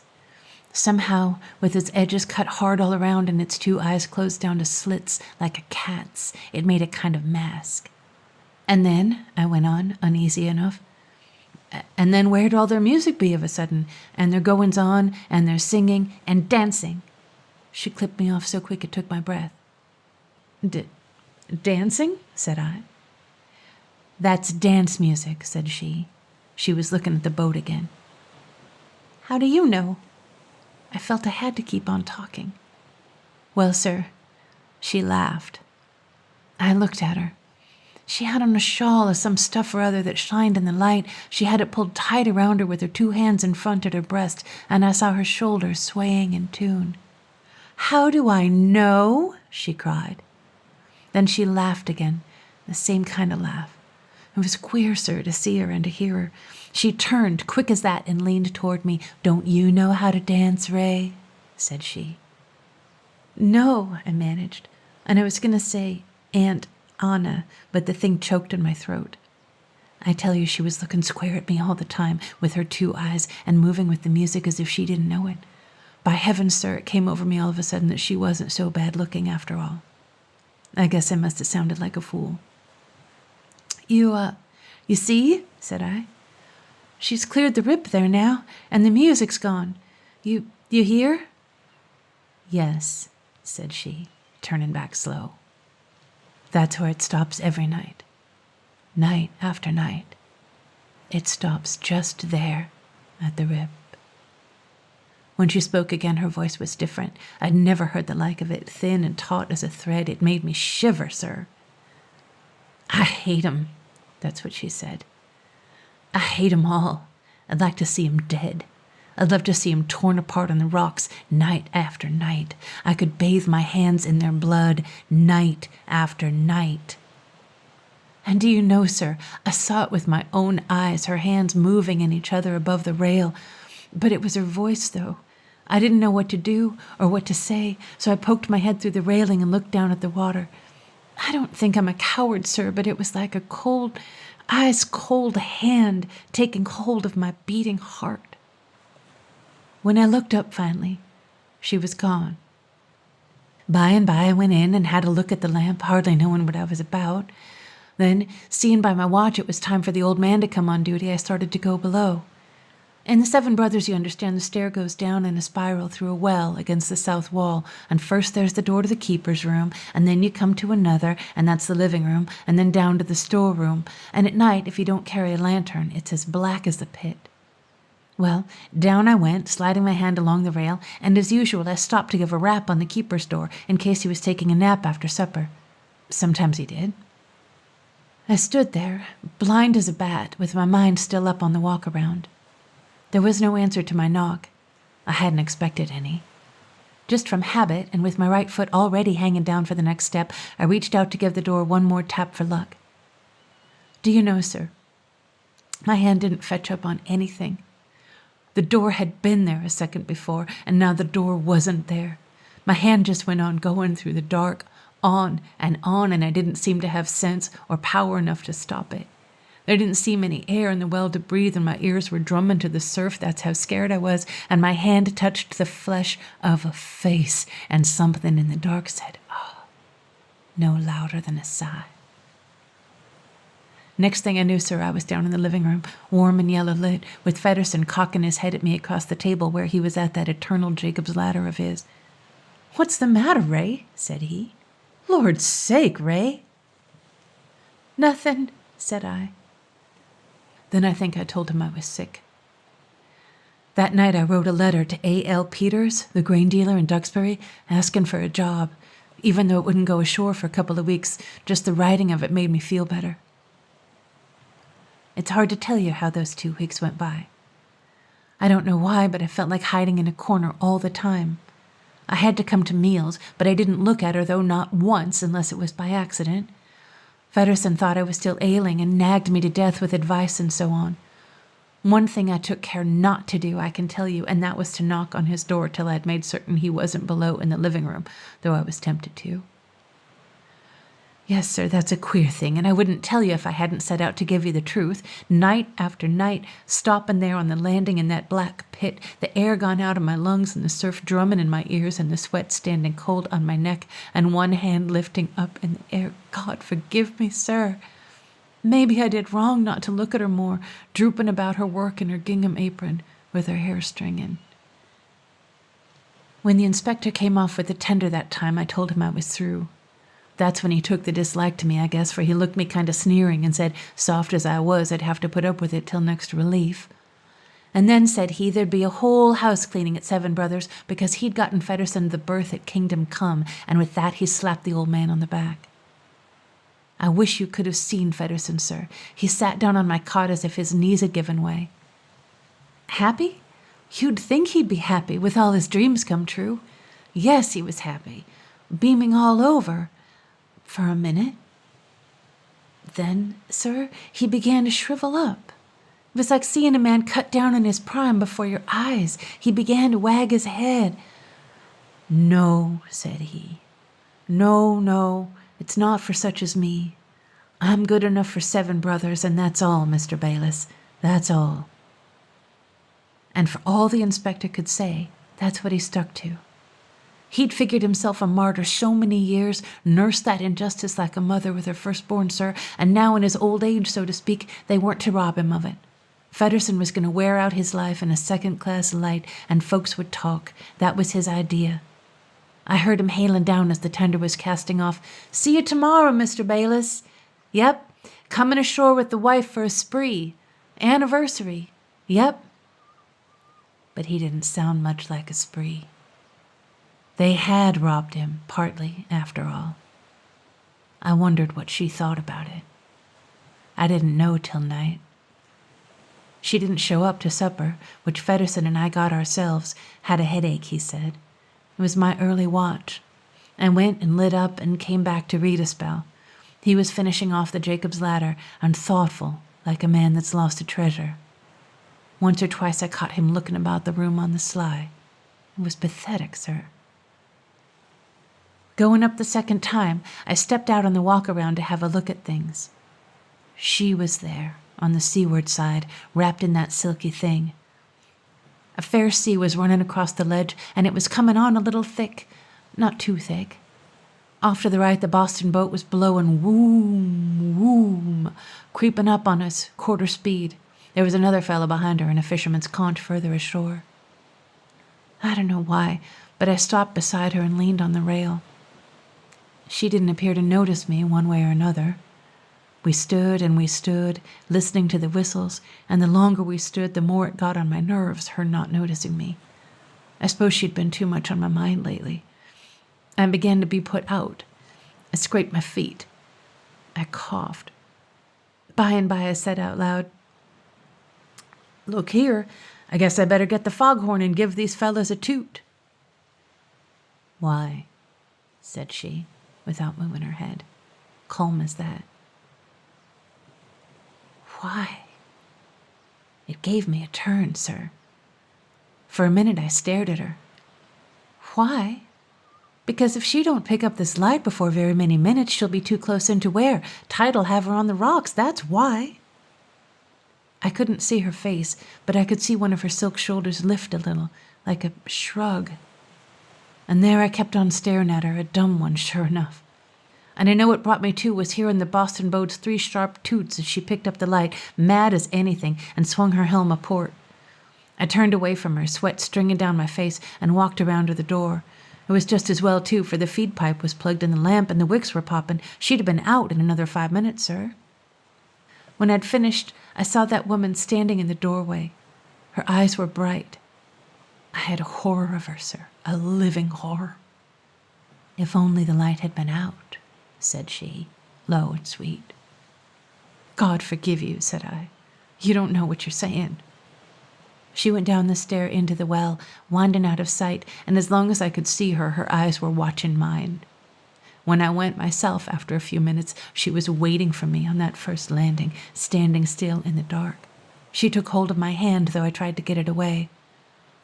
"Goodbye," said she in my ear. "Goodbye," said I. I didn't understand.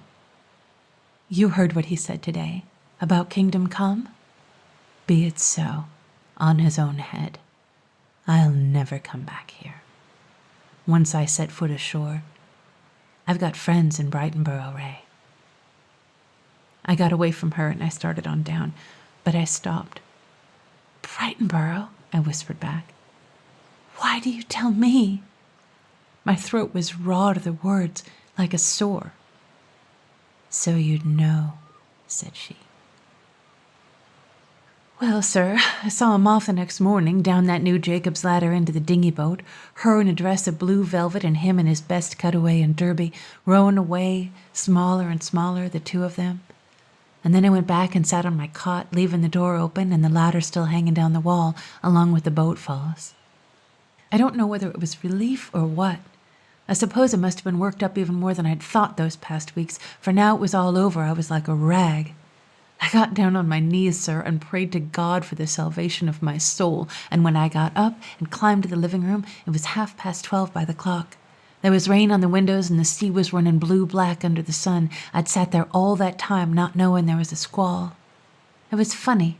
The glass stood high, but those black squalls kept coming and going all afternoon while I was at work up in the light room. And I worked hard to keep myself busy. First thing I knew, it was 5 and no sign of the boat yet. It began to get dim and kind of purplish gray over the land. The sun was down. I lit up, made everything snug, and got out the night glasses to have another look for that boat. He'd said he intended to get back before 5. No sign. And then standing there, it came over me that of course he wouldn't be coming off. He'd be hunting her, poor old fool. Looked like I had to stand 2 men's watches that night. Never mind. I felt like myself again, even if I hadn't had any dinner or supper. Pride came to me that night on the walk around, watching the boats go by. Little boats, big boats, the Boston boat with all her pearls and her dance music. They couldn't see me. They didn't know who I was, but to the last of them, they depended on me. They say a man must be born again. Well, I was born again. I breathed deep in the wind. Dawn broke, hard and red as a dying coal. I put out the light and started to go below. Born again, yes, sir. I felt so good I whistled in the well, and when I came to that first door in the stair, I reached out in the dark to give it a rap for luck, and then, sir, the hair prickled all over my scalp when I found my hand just going on and on through the air, the same as it had gone once before, and all of a sudden I wanted to yell because I thought I was going to touch flesh. It's funny what their just forgetting to close their door did to me, isn't it? Well, I reached for the latch, and I pulled it to with a bang and ran down as if a ghost was after me. I got up some coffee and bread and bacon for breakfast. I drank the coffee, but somehow I couldn't eat all along of that open door. The light in the room was blood. I got to thinking. I thought how she'd talked about those men, women, and children on the rocks, and how she'd made to bathe her hands over the rail. I almost jumped out of my chair then. It seemed for a wink she was there beside the stove watching me with that queer half-smile. Really, I seemed to see her for a flash across the red tablecloth in the red light of dawn. "Look here," said I to myself, sharp enough, and then I gave myself a good laugh and went below. And there I took a look out of the door, which was still open with the ladder hanging down. I made sure to see the poor old fool come pulling around the point before very long now. My boots were hurting a little, and taking them off, I lay down on the cot to rest, and somehow I went to sleep. I had horrible dreams. I saw her standing again in that blood-red kitchen, and she seemed to be washing her hands, and the surf on the ledge was whining up the tower, louder and louder all the time, and what it whined was night after night, night after night. What woke me was cold water in my face. The storeroom was in gloom. That scared me at first. I thought night had come and remembered the light. But then I saw the gloom was of a storm. The floor was shining wet, and the water in my face was spray flung up through the open door. When I ran to close it, it almost made me dizzy to see the gray and white breakers marching past. The land was gone, the sky shut down heavy overhead, there was a piece of wreckage on the back of a swell, and the Jacob's ladder was carried clean away. How that sea had picked up so quick, I can't think. I looked at my watch, and it wasn't 4 in the afternoon yet. When I closed the door, sir, it was almost dark in the storeroom. I'd never been in the light before in a gale of wind. I wondered why I was shivering so, till I found it was the floor below me shivering, and the walls, and the stair. Horrible crunchings and grindings ran away up the tower, and now and then there was a great thud somewhere, like a cannon shot in a cave. I tell you, sir, I was alone, and I was in a mortal fright for a minute or so. And yet I had to get myself together. There was the light up there not tended to, and an early dark coming on, and a heavy night and all, and I had to go, and I had to pass that door. You'll say it's foolish, sir, and maybe it was foolish. Maybe it was because I hadn't eaten. But I began thinking of that door up there the minute I set foot on the stair, and all the way up through that howling dark well I dreaded to pass it. I told myself I wouldn't stop. I didn't stop. I felt the landing underfoot, and I went on 4 steps, 5, and then I couldn't. I turned and went back. I put out my hand and it went on into nothing. That door, sir, was open again. I left it be. I went on up into the light room and set to work. It was bedlam there, sir, screeching bedlam, but I took no notice. I kept my eyes down. I trimmed those 7 wicks, sir, as neat as ever they were trimmed. I polished the brass till it shone, and I dusted the lens. It wasn't till that was done that I let myself look back to see who was standing there, half out of sight in the well. It was her, sir. "Where'd you come from?" I asked. I remember my voice was sharp. "Up Jacob's ladder," said she, and hers was like the syrup of flowers. I shook my head. "I was savage, sir. The ladder's carried away." "I cast it off," said she with a smile. "Then," said I, "you must have come while I was asleep." Another thought came on me heavy as a ton of lead. "And where's he?" said I. "Where's the boat?" "He's drowned," said she. "As easy as that. And I let the boat go adrift. You wouldn't hear me when I called." "But look here," said I. "If you came through the storeroom, why didn't you wake me up? Tell me that. It sounds foolish enough, me standing like a lawyer in court, trying to prove she couldn't be there." She didn't answer for a moment. I guess she sighed, though I couldn't hear for the gale, and her eyes grew soft, sir, so soft. "I couldn't," said she. "You looked so peaceful, dear one." My cheeks and neck went hot, sir, as if a warm iron was laid on them. I didn't know what to say. I began to stammer. What do you mean?" But she was going back down the stair, out of sight. My God, sir, and I used to not think she was good-looking. I started to follow her. I wanted to know what she meant. Then I said to myself, if I don't go, if I wait here, she'll come back. And I went to the weather side, and I stood looking out of the window. Not that there was much to see. It was growing dark, and the 7 brothers looked like the mane of a running horse, a great, vast white horse running into the wind. The air was a-welter with it. I caught one peep of a fisherman lying down flat trying to weather the ledge, and I said, God help them all tonight. And then I went hot at sound of that. God. I was right about her, though. She was back again. I wanted her to speak first before I turned, but she wouldn't. I didn't hear her go out. I didn't know what she was up to till I saw her coming outside the walk-around, drenched wet already. I pounded on the glass for her to come in and not be a fool, but if she heard me, she gave no sign of it. There she stood. And there I stood watching her. Lord, sir, was it just that I'd never had eyes to see? Or are there women who bloom? Her clothes were shining on her like a carving, and her hair was let down like a golden curtain tossing and streaming in the gale, and there she stood with her lips half open, drinking, and her eyes half closed, gazing straight away over the 7 brothers, and her shoulders swaying as if in tune with the wind and water and all the ruin. And when I looked at her hands over the rails, sir, they were moving in each other as if they bathed, and then I remembered, sir. A cold horror took me. I knew now why she had come back again. She wasn't a woman. She was a devil. I turned my back on her. I said to myself, it's time to light up. You've got to light up, like that, over and over, out loud. My hand was shivering so I could hardly find a match, and when I scratched it only flared a second and then went out at the backdraft from the open door. She was standing in the doorway, looking at me. It's queer, sir, but I felt like a child caught in mischief. I was going to light up, I managed to say, finally. Why? Said she. No, I can't say it as she did. Why? Said I. My God!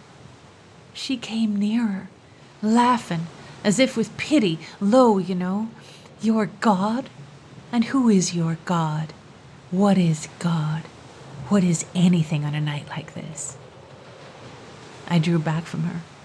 All I could say anything about was the light. Why not the dark, said she. Dark is softer than light, tenderer, dearer than light. From the dark up here, away up here in the wind and the storm, we can watch the ships go by, you and I. And you love me so. You've loved me so long, Ray. I never have, I struck out at her. I don't. Her voice was lower than ever, but there was the same laughing pity in it. Oh, yes, you have. And she was near me again. I have? I yelled. I'll show you if I have. I got another match, sir, and scratched it on the brass. I gave it to the first wick, that little wick that's inside all the others. It bloomed like a yellow flower. I have? I yelled, and I gave it to the next. And then there was a shadow, and I saw she was kneeling beside me, her 2 elbows on the brass, and her 2 arms stretched out above the wicks, her bare forearms and wrists and hands. I gave a gasp. Take care, you'll burn them, for God's sake. She didn't move or speak. The match burnt my fingers and went out, and all I could do was stare at those arms of her, helpless. I'd never noticed her arms before. They were rounded and graceful and covered with soft down like a breath of gold.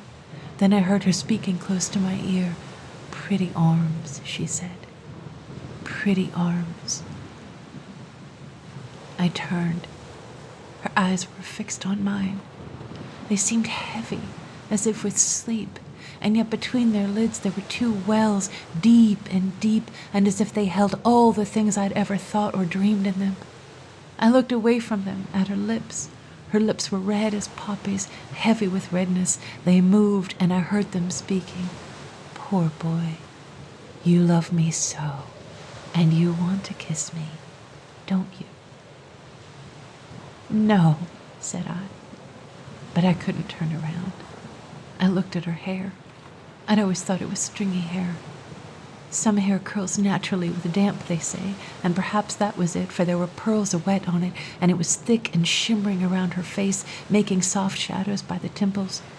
There was green in it, queer strands of green like braids.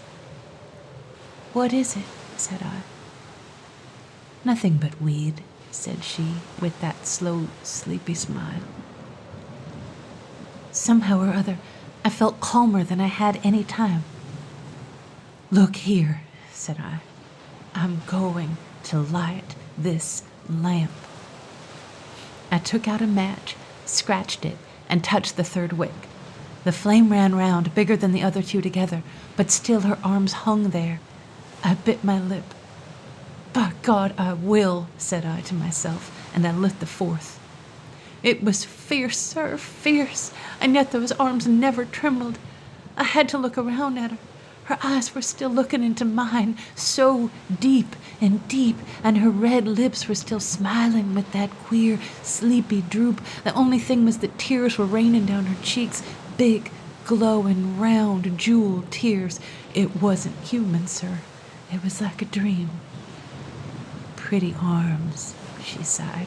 And then, as if those words had broken something in her heart, there came a great sob bursting from her lips. To hear it drove me mad. I reached to drag her away, but she was too quick, sir. She cringed from me and slipped down from between my hands. It was like she faded away and went down in a bundle, nursing her poor arms and mourning over them with these terrible, broken sobs. The sound of them took the manhood out of me. You'd have been the same, sir. I knelt down beside her on the floor and covered my face. Please, I moaned. Please, please. That's all I could say. I wanted her to forgive me. I reached out a hand, blind, for forgiveness, and I couldn't find her anywhere. I had hurt her so, and she was afraid of me, sir. Me, who loved her so deep it drove her crazy. I could see her down the stair, though it was dim and my eyes were filled with tears. I stumbled after her, crying, please, please. The little wicks I'd lit were blowing in the wind from the door and smoke on the glass behind them black. One went out. I pleaded with them the same as I would plead with a human being. I said I'd be back in a second. I promised. And I went down the stair crying like a baby because I'd hurt her and she was afraid of me, sir. She had gone into her room. The door was closed against me and I could hear her sobbing beyond it, broken-hearted. My heart was broken too. I beat on the door with my palms. I begged her to forgive me. I told her I loved her, and all the answer was that sobbing in the dark. And then I lifted the latch and went in, groping, pleading, dearest, please, because I love you. I heard her speak down near the floor. There wasn't any anger in her voice, nothing but sadness and despair. "No," said she. "You don't love me, Ray. You never have." "I do. I have." "No, no," said she, as if she was tired out. "Where are you?" I was groping for her. I thought and lit a match. She had got to the door and she was standing there as if ready to fly. I went toward her and she made me stop. She took my breath away. "I hurt your arms," said I, in a dream. "No," said she, hardly moving her lips. She held them out to the match's light for me to look, and there was never a scar on 'em, not even that soft golden down was singed, sir. "You can't hurt my body," said she, sad as anything. "Only my heart, Ray, my poor heart." I tell you again, she took my breath away. I lit another match. "How can you be so beautiful?" I wondered. She answered in riddles, but oh, the sadness of her, sir. "Because," said she, "I've always wanted so to be." "How come your eyes so heavy?" said I. "Because I've seen so many things I never dreamed of," said she. "How come your hair so thick?"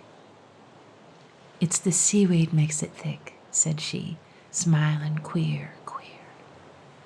"How come seaweed there?" "Out of the bottom of the sea." She talked in riddles, but it was like poetry to hear her, or a song. "How come your lips so red?" said I. "Because they've wanted so long to be kissed." Fire was on me, sir. I reached out to catch her, but she was gone, out of the door and down the stair. I followed, stumbling. I must have tripped on the turn, for I remember going through the air and fetching up with a crash, and I didn't know anything for a spell. How long, I can't say. When I came to, she was there somewhere, bending over me, croning, my love, under her breath like a song. But then when I got up, she was not where my arms went. She was down the stair again, just ahead of me. I followed her. I was tottering and dizzy and full of pain. I tried to catch up with her in the darkness of the storeroom, but she was too quick for me, sir, always a little too quick for me. Oh, she was cruel to me, sir. I kept bumping against things, hurting myself still worse, and it was cold and wet and a horrible noise all the while, and then, sir, I found the door was open and a sea had parted the hinges. I don't know how it all went, sir, I'd tell you if I could, but it's all so blurred. Sometimes it seems more like a dream. I couldn't find her anymore. I couldn't hear her. I went all over, everywhere. Once, I remember, I found myself hanging out of that door between the davits, looking down into that big black sea and crying like a baby. It's all riddles and blur. I can't seem to tell you much, sir. It was all, I don't know. I was talking to somebody else, not her. It was the inspector. I hardly knew it was the inspector. His face was as gray as a blanket, and his eyes were bloodshot, and his lips were twisted. His left wrist hung down, awkward. It was broken coming aboard the light in that sea. Yes, we were in the living room. Yes, sir, it was daylight, gray daylight. I tell you, sir, the man looked crazy to me. He was waving his goat arm toward the weather windows, and what he was saying over and over was this: "Look what you've done, damn you! Look what you've done!" And what I was saying was this: "I've lost her." I didn't pay any attention to him, nor him to me. By and by he did, though. He stopped talking all of a sudden, and his eyes looked like the devil's eyes. He put 'em up close to mine. He grabbed my arm with his good hand, and I cried. I was so weak. "Johnson," said he, "is that it? By the living God, if you got a woman out here, Johnson—" "No," said I. "I've lost her." "What do you mean, lost her?" "It was dark," said I, "and it's funny how my head was clear enough. And the door was open, the storeroom door, and I was after her, and I guess she stumbled maybe, and I lost her." "Johnson," said he, "what do you mean? You sound crazy, downright crazy. Who?" "Her," I said. "Fedderson's wife." "Who?" "Her," said I. And with that he gave my arm another jerk. "Listen," said he, like a tiger. "Don't try that on me. It won't do any good. That kind of lies, not where you're going to. Fedderson and his wife, too, both of 'em drowned deader'n a doornail." "I know," said I, nodding my head. I was so calm it made him wild. "You're crazy. Crazy as a loon, Johnson." And he was chewing his lip red. "I know, because it was me that found the old man lying on Blackwater Flats yesterday morning. Me. And she'd been with him in that boat, too, because he had a piece of her jacket tore off, tangled in his arm." "I know," said I, nodding again like that. "You know what, you crazy murdering fool?" Those were his words to me, sir. "I know," said I, "what I know." "And I know," said he, "what I know." And there you are, sir. He's Inspector. I'm nobody.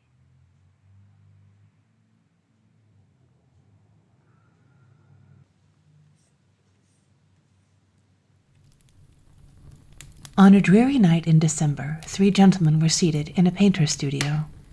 The night was intensely dark and cold, and a slight hail beat against the window with a monotonous and ceaseless noise.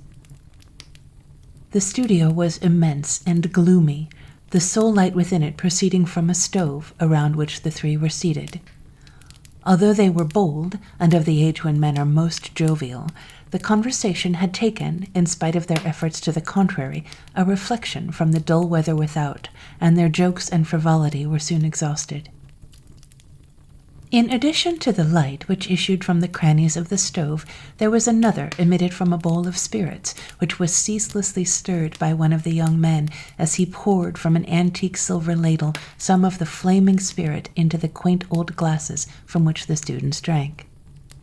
The blue flame of the spirit lighted up in a wild and fantastic manner the surrounding objects in the room, so that the heads of old prophets, of satyrs, or Madonnas, clothed in the same ghastly hue, seemed to move and to dance along the walls like a fantastic procession of the dead, and the vast room, which in the daytime sparkled with the creations of genius, seemed now, in its alternate darkness and sulphuric light, to be peopled with its dreams. Each time also that the silver spoon agitated the liquid, strange shadows traced themselves along the walls, hideous and of fantastic form. Unearthly tints spread also upon the hangings of the studio, from the old bearded prophet of Michelangelo to those eccentric caricatures which the artist had scrawled upon his walls, and which resembled an army of demons that one sees in a dream, or such as Goya has painted, whilst the lull and rise of the tempest without but added to the fantastic and nervous feeling which pervaded those within. Besides this, to add to the terror which was creeping over the 3 occupants of the room, each time that they looked at each other, they appeared with faces of a blue tone, with eyes fixed and glittering like live embers, and with pale lips and sunken cheeks. But the most fearful object of all was that of a plaster mask taken from the face of an intimate friend but lately dead, which, hanging near the window, let the light from the spirit fall upon its face, turned 3 parts towards them, which gave it a strange, vivid, and mocking expression. All people have felt the influence of large and dark rooms, such as Hoffmann has portrayed and Rembrandt has painted, and all the world has experienced those wild and unaccountable terrors, panics without a cause, which seize on one like a spontaneous fever at the sight of objects to which a stray glimpse of the moon or a feeble ray from a lamp give a mysterious form. Nay, all, we should imagine, have at some period of their lives found themselves by the side of a friend in a dark and dismal chamber, listening to some wild story which so enchains them that although the mere lighting of a candle could put an end to their terror, they would not do so. So much need has the human heart of emotions, whether they be true or false. So it was upon the evening mentioned. The conversation of the 3 companions never took a direct line, but followed all the phases of their thoughts. Sometimes it was as light as the smoke which curled from their cigars, then for a moment fantastic as the flame of the burning spirit, and then again dark, lurid, and somber as the smile which lit up the mask from their dead friend's face. At last the conversation ceased altogether, and the respiration of the smokers was the only sound heard, and their cigars glowed in the dark like will-o'-the-wisps brooding o'er a stagnant pool.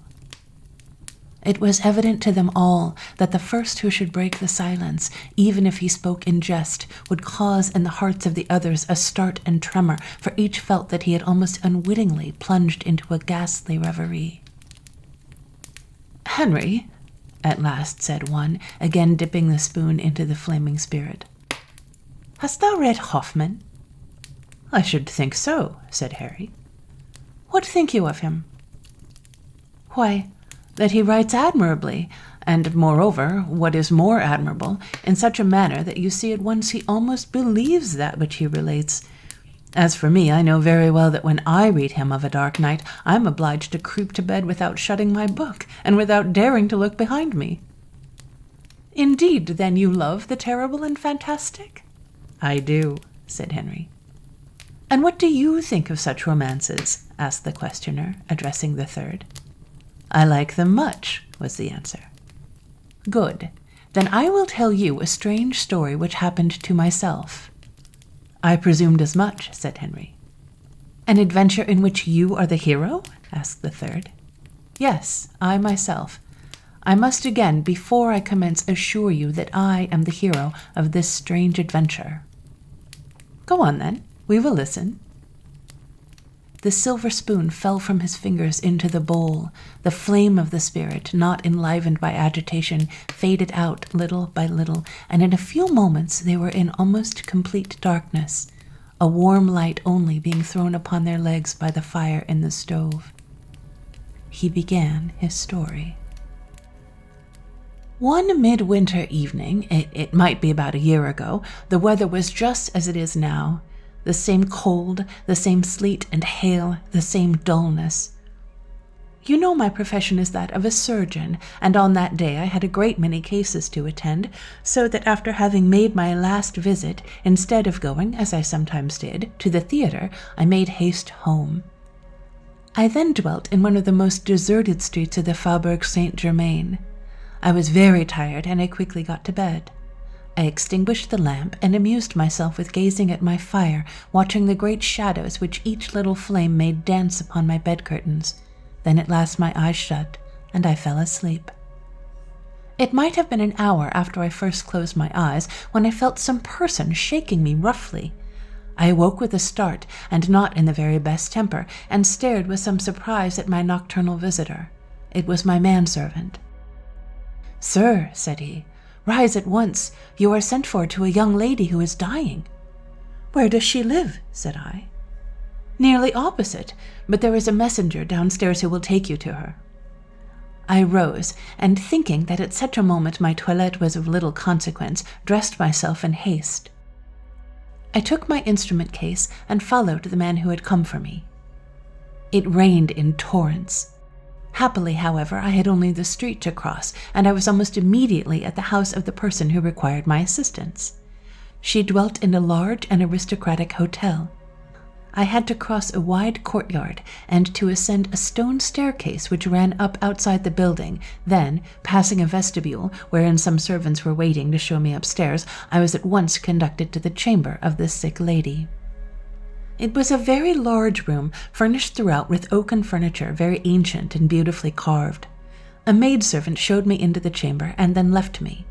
I went at once to the bedside, carved like the rest of the furniture, with tall pillars running up to some height, supporting a canopy of rich arras, and upon which, pressing a snowy pillow, lay a head more ravishing than ever Raphael dreamed of when he painted his finest Madonna.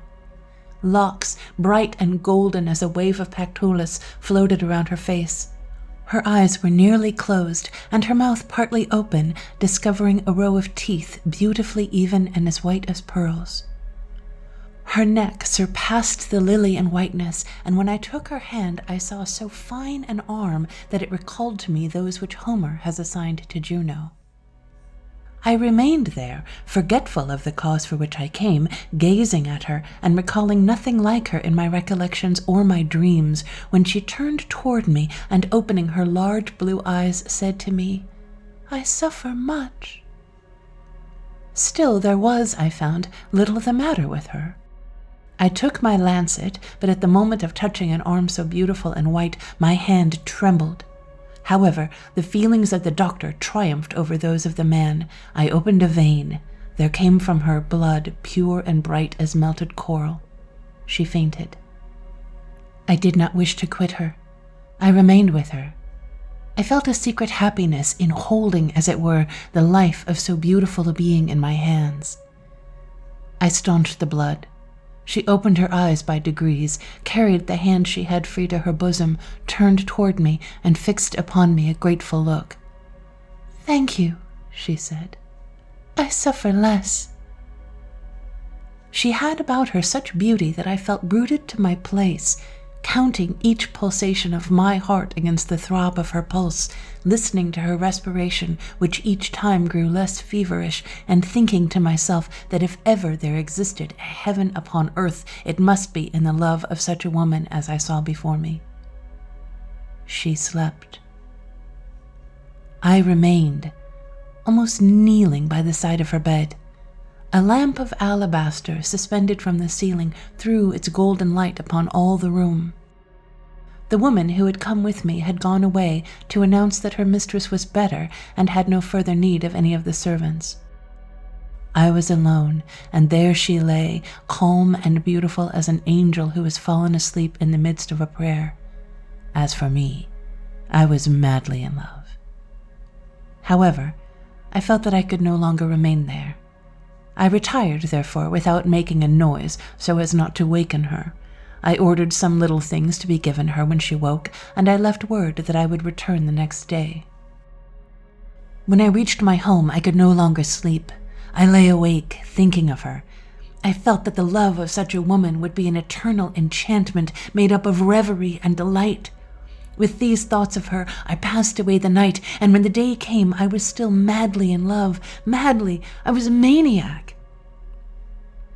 However, after these follies of a night so agitated, came morning's reflections. I remembered that an unfathomable abyss separated me from the loved object, that she was too beautiful not to have long had someone who loved and would be united to her, that she would love him so tenderly, so devotedly, that she could not forget or be faithless to him. So I set myself to hate him without knowing who he was, this man to whom I thought, in my mad way, that Providence had given in this world such exquisite felicity that he could submit to suffer in the next an eternity of pain without a murmur. I waited impatiently the hour when I could again visit her. Each moment seemed an age, but at last the time came, and I set forth. When I arrived, I was shown into a boudoir furnished with the most exquisite taste, and altogether with a lavish luxury which was shown in every article of furniture. She was alone, reading. A large robe of black velvet covered her from head to foot so completely that, like one of Perugino's angels, only her face and hands could be seen.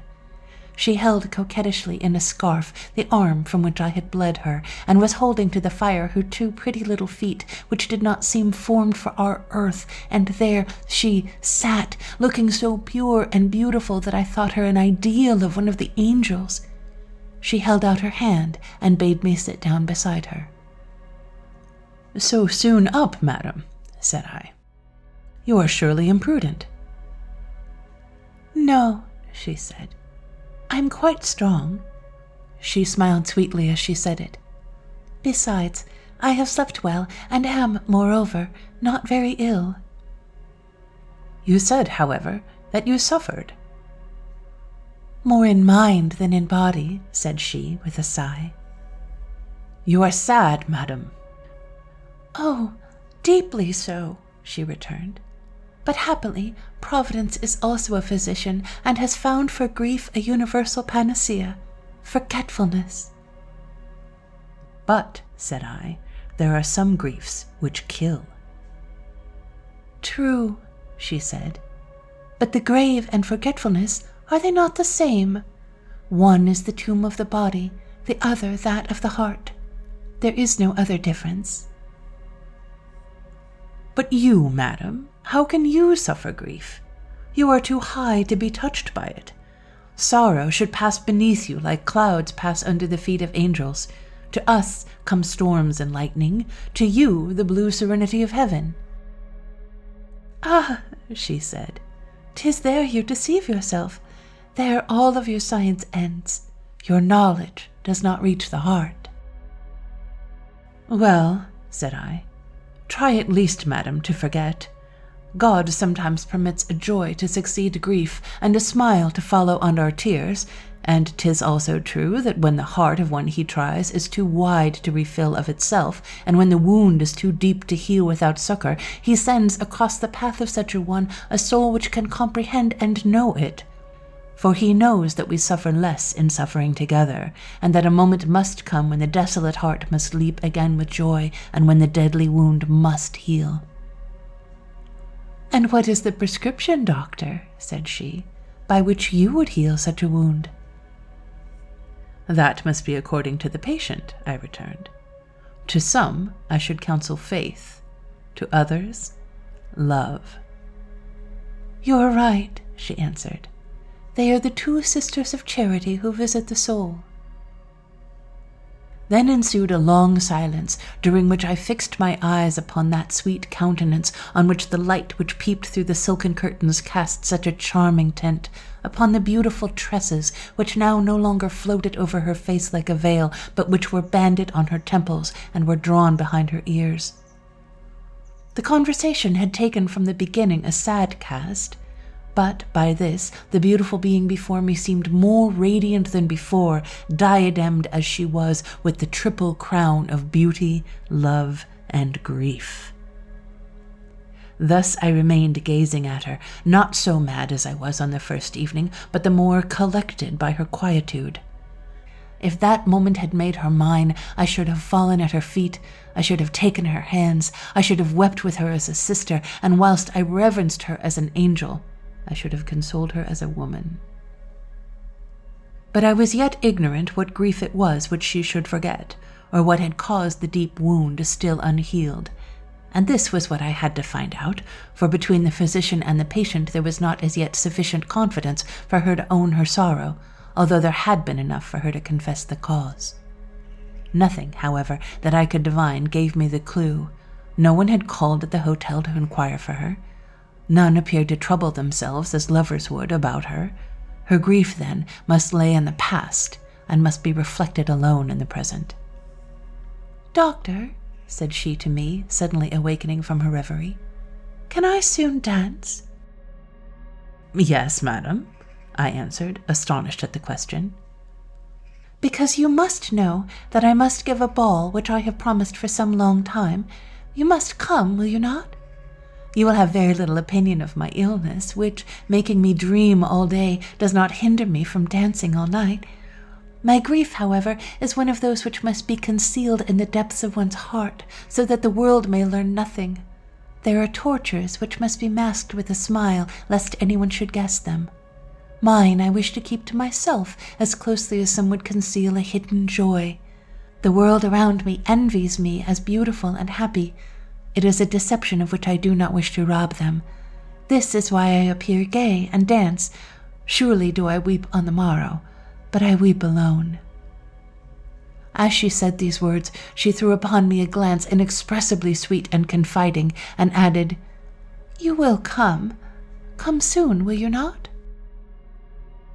I carried her hand to my lips, and I retired. When I got home, I seemed in a dream.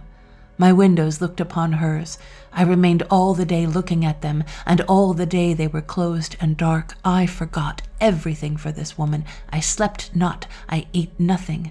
That evening I fell into a fever. The next morning I was delirious, and the next evening I was dead. "Dead?" cried his hearers. "Dead," answered the narrator, with a conviction in his voice which words alone cannot give. "Dead as Fabian, the cast of whose dead face hangs from that wall." "Go on," whispered the others, holding their breath. The hail still rattled against the windows, and the fire had so nearly died out that they threw more wood on the feeble flame which penetrated the darkness of the studio and cast a faint light upon the pale face of him who told the story. he resumed. From that moment, I felt nothing but a numbing chill and a slight but still freezing motion.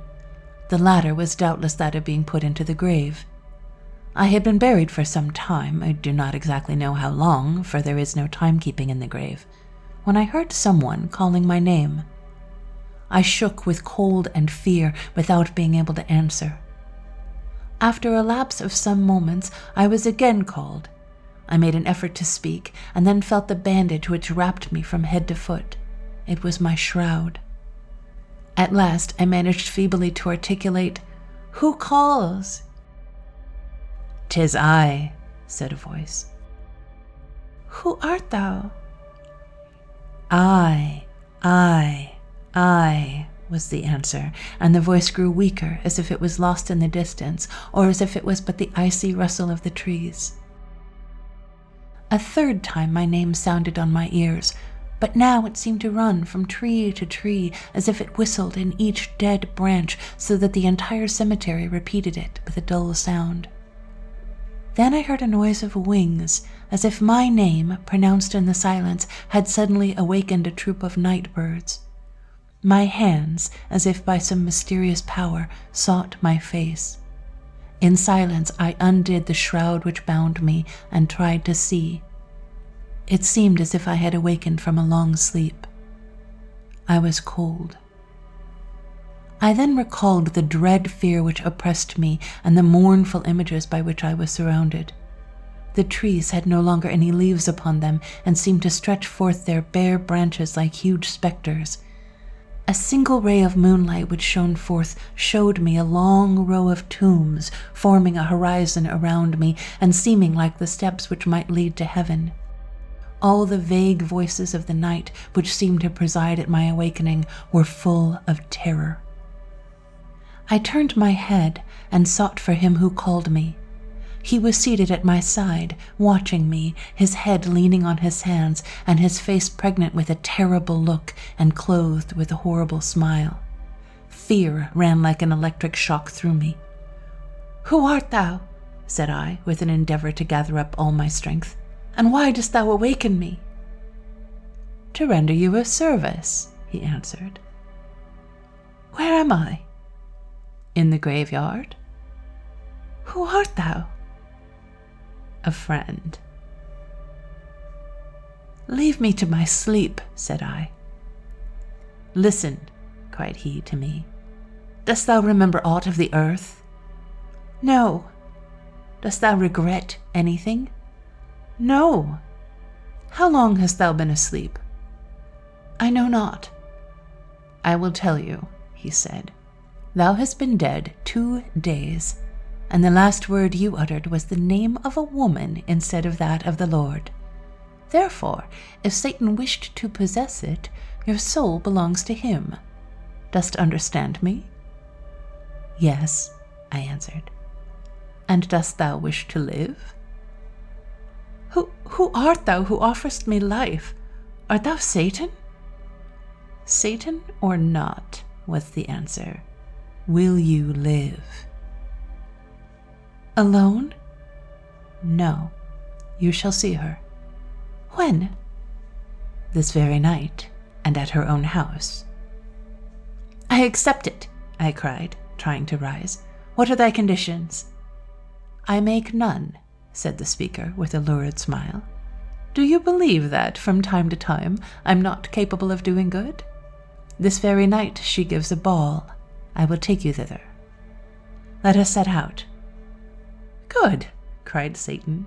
He held forth his hand and dragged me from the place. You may imagine that what I say was impossible. All that I say is that I felt a penetrating cold which froze all my limbs.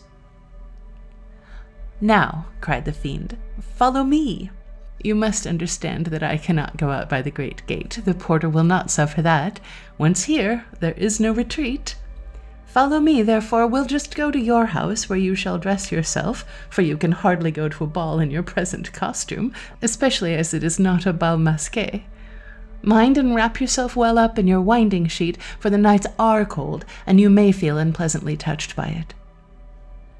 As he said this, Satan laughed malignantly, and I continued silently to walk after him.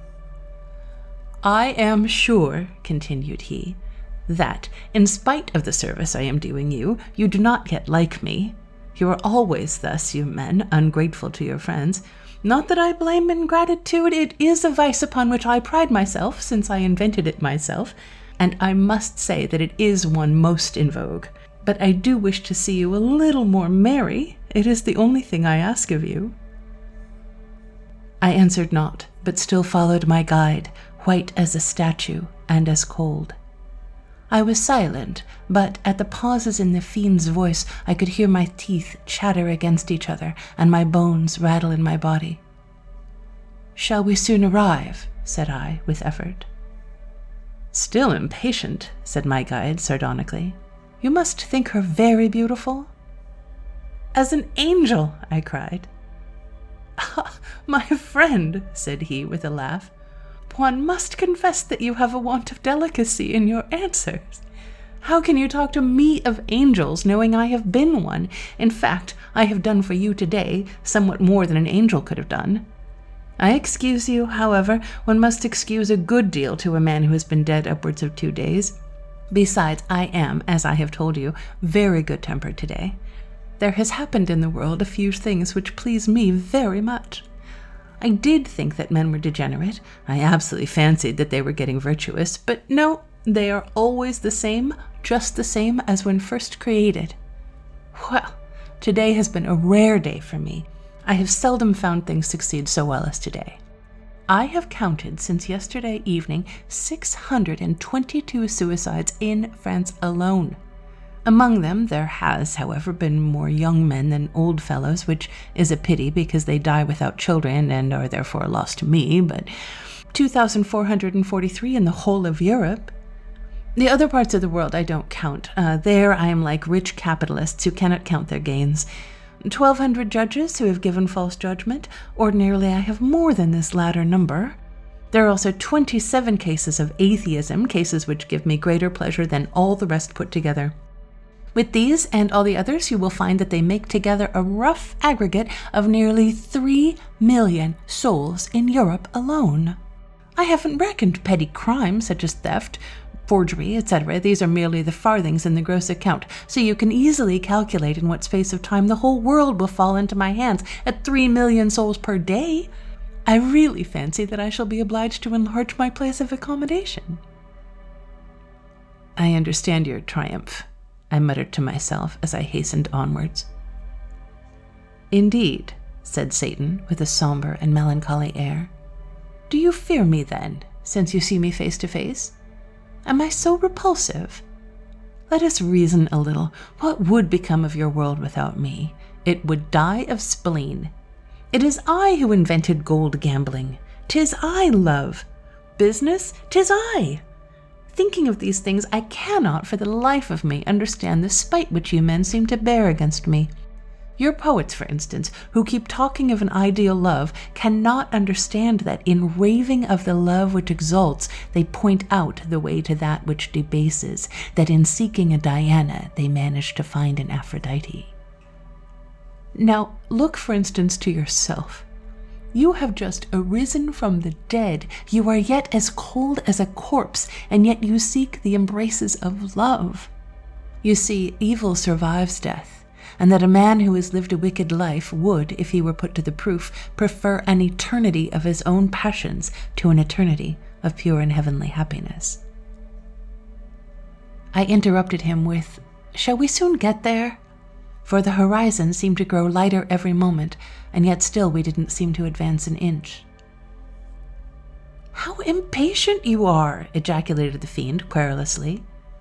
"You must know that over the great gate of the cemetery there is a cross, and that cross is a kind of barrier or custom house to me. As I generally travel about for purposes which the cross forbids, I should be obliged to make the sign of it upon my forehead to pass it. Now, I am willing enough to carry on my own little peccadilloes, but the fiend himself revolts at sacrilege. So, as I've told you before, we can't pass there. But never mind that, follow me. I've promised to conduct you to a ball, and I will keep my word. My word," added he sardonically, is well known to be as good as my bond. There was, in all this irony of the fiend, something so fatal, cold, and devilish that almost each word which dropped from his mouth seemed to freeze me. Still, what I tell you I heard with these ears, I couldn't drag myself away from my strange companion. We continued to walk for some 100 feet when we came to a wall before which an accumulation of tombstones formed a kind of flight of steps. Satan placed his foot upon the first and, without any remorse, strode upon the sacred memorials till he reached the top of the wall. I hesitated. I was afraid to follow him, but he held out his hand to me, saying, "There is not the slightest danger. You can step upon these paving stones. They are those of some acquaintances of mine." When I had reached the place where he stood, he suddenly asked me whether he should show me the town, but I answered, No, let us move forward." We therefore leapt down from the wall upon the ground. The moon seemed to veil herself before the bold looks of Satan. The night was cold. All the doors were closed, all the windows darkened, and the streets deserted. From their appearance, one would have imagined that, for a long time past, no foot had traversed these silent streets. Everything around us bore a death-like aspect.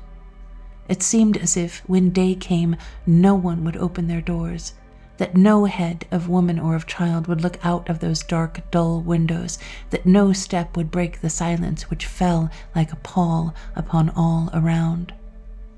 I seemed to be walking in a city which had been buried some ages. In truth, the town seemed to have been depopulated, and the cemetery to have grown full. Still, we went forward, without hearing a murmur or meeting even with a shadow. The street stretched for a long way across this fearful city of silence and repose. At last, we reached my house. "You remember it?" said the fiend. "Yes," replied I sullenly. "Let us enter." "First," said he, "we must open the door. It is I, by the way, who invented the science of opening doors without breaking them in. In fact, I have a second key to all doors and gates, with one exception, that of paradise." We entered. The calm without continued within. It was horrible. I felt as in a dream. I did not breathe nor move. Imagine, if you can, yourselves entering your chambers after having been dead for 2 days, finding everything in the same position in which it was during your illness, but wrapped in that dark gloom which death alone can give, and seeing all the objects arranged never again to be disturbed by you. The only thing which seemed to have any motion in it which I had seen since I arose from the tomb was a large clock, by the side of which a human being had ceased to exist, and which now ticked slowly on, counting the hours of my eternity as it had the minutes of my life. I went to the mantel shelf. I lighted a wax candle to assure myself of the existence of everything, for all which surrounded me appeared so strange that I could not believe my senses. Every object was real. I saw before me the portrait of my mother, with the same smile upon her lips, smiling on me now in death as it had before in life. I opened the books which I had read only some few days before my death. Everything was the same. The only alteration was that the linen had been removed from the bed, and that on each chest and drawer there was a seal. As for Satan, he was sitting down upon the tester of the bed, reading attentively the lives of the saints.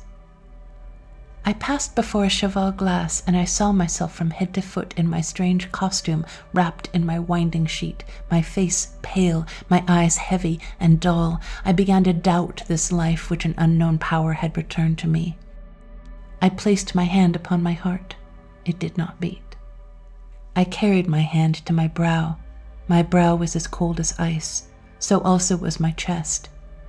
My pulse was, of course, as motionless as my heart. However, memory lived within me, and I could move about. The thought was horrible.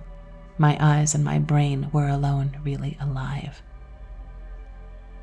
What was yet more horrible was that I could not detach my eyes from the glass which gave back my figure, cold, pale, and frozen. Each movement of my lips was reflected by a ghastly and sinister smile. I could not quit my place, and I had no power to cry out. The timepiece gave out that dull sound which warns us that it will soon strike. Then it struck 2 o'clock. A few seconds after, the neighboring church clock struck also, then another, and all was again silent.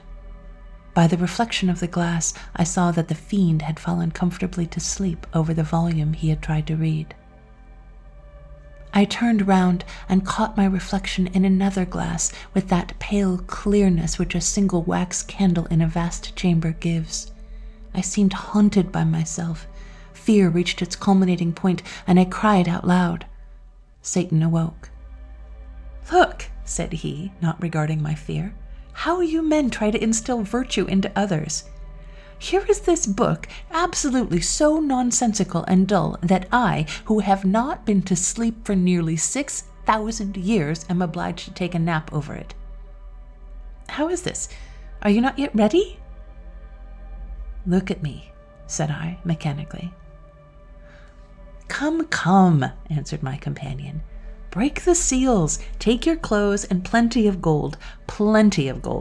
Tomorrow, when it's found out, justice will step in and condemn some poor devil for the robbery, and," continued he, condescending for a moment to be vulgar, for the devil is always a gentleman, "that will be a little bit of fat for me." I dressed myself in haste, but noticed every time I touched my forehead or my bosom that they were still cold as ice. When ready, I looked at Satan. "Shall we see her?" said I. "In 5 minutes." "And tomorrow, what then?" "Tomorrow," said he, "you may take yourselves to your ordinary pursuits and to your common life. I don't do things by halves." "Without conditions?" "Without any." "Let us set out then," I returned. We did so, and in a few minutes we were before the house at which I had called some few days previously. "Let us go upstairs," said my conductor. He did so. I recognized the grand staircase, the vestibule, the antechamber. The entrance of the saloon was crowded with people. The party was brilliant. The room seemed to glitter, as it were, with light, flowers, jewels, and beautiful women. When we entered, they were dancing. I cannot tell how I felt seeing all these things, and with yet the presence of the grave about me. I took Satan aside and whispered to him, "Where is she?" "In her boudoir," he answered. I waited till the dance was finished. I then crossed the saloon. The huge mirrors, by the light of the chandeliers, reflected my pale and somber figure, and I recognized that death-like smile which had so frozen me. But here, at least, I was safe. Here was no solitude, but a crowd of joyous people, no cemetery, but a ballroom, no tomb, but beauty, ravishing beauty. For one moment, dreaming of her for whom I came, I forgot whence I came. Arrived at the door of the boudoir, I glanced in and saw her. There she sat, more beautiful than beauty's self, chaste as a statue of Diana. I stopped for an instant in ecstasy. She was clothed in a dress of dazzling whiteness, with bare arms and shoulders. I thought I saw upon one of her arms the little red point where I had bled her. Perhaps, however, this was more fancy than anything else. When I appeared, she was surrounded by handsome young men, to whose vapid talk she did not, however, seem to listen.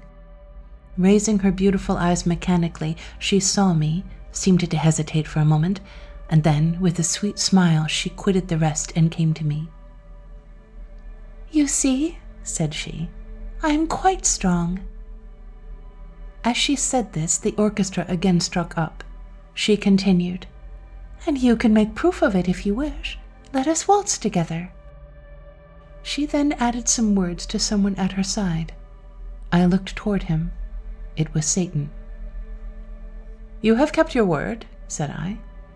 "I thank you for it, but this woman must become mine this very night."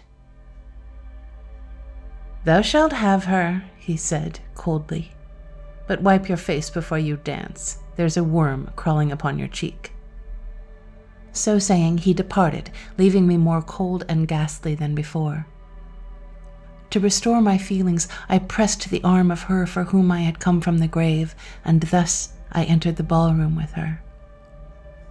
It was one of those delicious, entrancing waltzes where all those who surround us seem to disappear, and we see none but ourselves.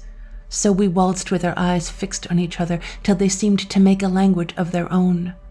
Hers seemed to say, "I am young and beautiful, and to him who possesses me all the beauties of my heart and soul will be revealed." Still the waltz went on. The measure ceased at last, and we were alone. She leaned upon my arm and turned her fine eyes upon me with a look which seemed to say, "I love you." I led her back into the saloon. It was deserted. She sat down, reclining on an ottoman, and turned her eyes to me, half closed, as if with love rather than fatigue. I leaned toward her. "Ah," said I, "if you only knew how I love you." "I know it," she answered. "I love you equally as well." "I would give my soul," said I earnestly, "to possess you as my bride." The eyes of the lady lit up with a fire which resembled those of the fiend. Their light seemed to enter into my soul. "Listen," she said anxiously. "In a few moments we shall be alone. That door leads to my chamber. Wait till all are gone, and we will ratify the compact." The door opened silently, then shut upon me. I was alone in the chamber where first I had seen her. There was some mysterious perfume which one cannot describe. I glanced in the mirror. I was still as pale as ever. I heard the carriages which took up the guests and departed one by one until the last had disappeared, and the silence again became dreadful and mournful. I felt, little by little, step by step, my terrors return upon me. I dared not recall my former thoughts. I was astonished that my mistress never came. I counted the minutes till they seemed hours. I sat down and rested my elbows on my knees. Then I began to think of my mother, who at that moment was weeping for me. My mother, to whom I had been all in life, to whom, alas, I had given but little, too little thought. Then came back the days of my childhood. I remembered that I had never had a moment's grief but that my mother had consoled it, and now, perhaps, when I was about to prepare for a crime, she was passing a vigil of tears and prayers in remembrance of me. The thought was fearful. I felt full of remorse. Tears came into my eyes. I rose and looked at myself again in the glass. My eyes, before dull, seemed to brighten with resolution. I prayed within myself and determined to rush from the present danger. I saw behind me a pale and motionless figure. It was my mistress. She had just entered the room. I rushed past her, through the half-opened door, and before I thought of anything else, I regained my own home. In the sanctity of that, I remained in meditation and prayer. I was safe from the intrusion of the fiend who tempted me. Not so, however, were my thoughts. In the morning, which slowly dawned, the beauty to which I had so blindly bowed myself seemed to have regained its power. I forgot my good resolutions. I threw behind me my prayers. I again gave up to the passions which devoured me. I determined again to seek her. It was broad daylight when I went out of my room, but by the doorpost a figure, formed, it seemed to me, of a dark vapor, stood and looked at me sardonically. I felt that it was the fiend, and I knew his power over me, and that he followed upon my steps. The day was dark, dull, and cold. I walked carelessly, and, heedless of anything but the purpose I had before me, I at last arrived.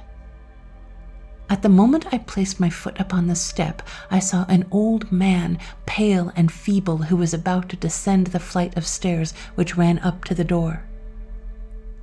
"Who do you want, sir?" said the porter. "Madame P," I replied. "Madame P?" returned he, with a look of astonishment, pointing out the old man at the same time. "That gentleman now inhabits this hotel. Madame P died 3 months ago." I gave a loud cry and fell forward senseless. A silence fell upon the party who listened to this strange story. None dared for a few moments to break it. At last, one asked, "What further happened?" No one answered, and when they looked through the increasing gloom of the studio, they found that the narrator of the strange story had departed, none knew how or when, nor did either of us ever again meet with the hero of the dead man's story.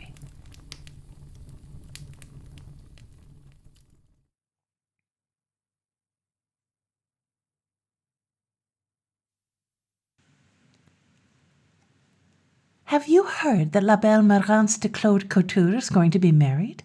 No? Well, she is. The banns are to be published next week. Married to whom? Guess. It's pretty hard to guess. La Belle Marance is surrounded with sweethearts by the score every Sunday that God brings along. With Baptiste Octeau, I bet. No? Well, it must be to Damas Lepente, then. No, not at all. Ma foi, it's just as well to tell you at once. She is going to be married to Captain Gosselin of St. Nicholas. To Captain Gosselin of St. Nicholas? Exactly. Well, I declare. You don't say so. She is to take such a miscreant? Well, the fellow is well off, you know. He has made her a present of a nice gold brooch and a diamond ring, and Marance doesn't sneer at that, I tell you. Anyhow, I wouldn't marry him, even though he were a seigneur and owned all the farms of the parish.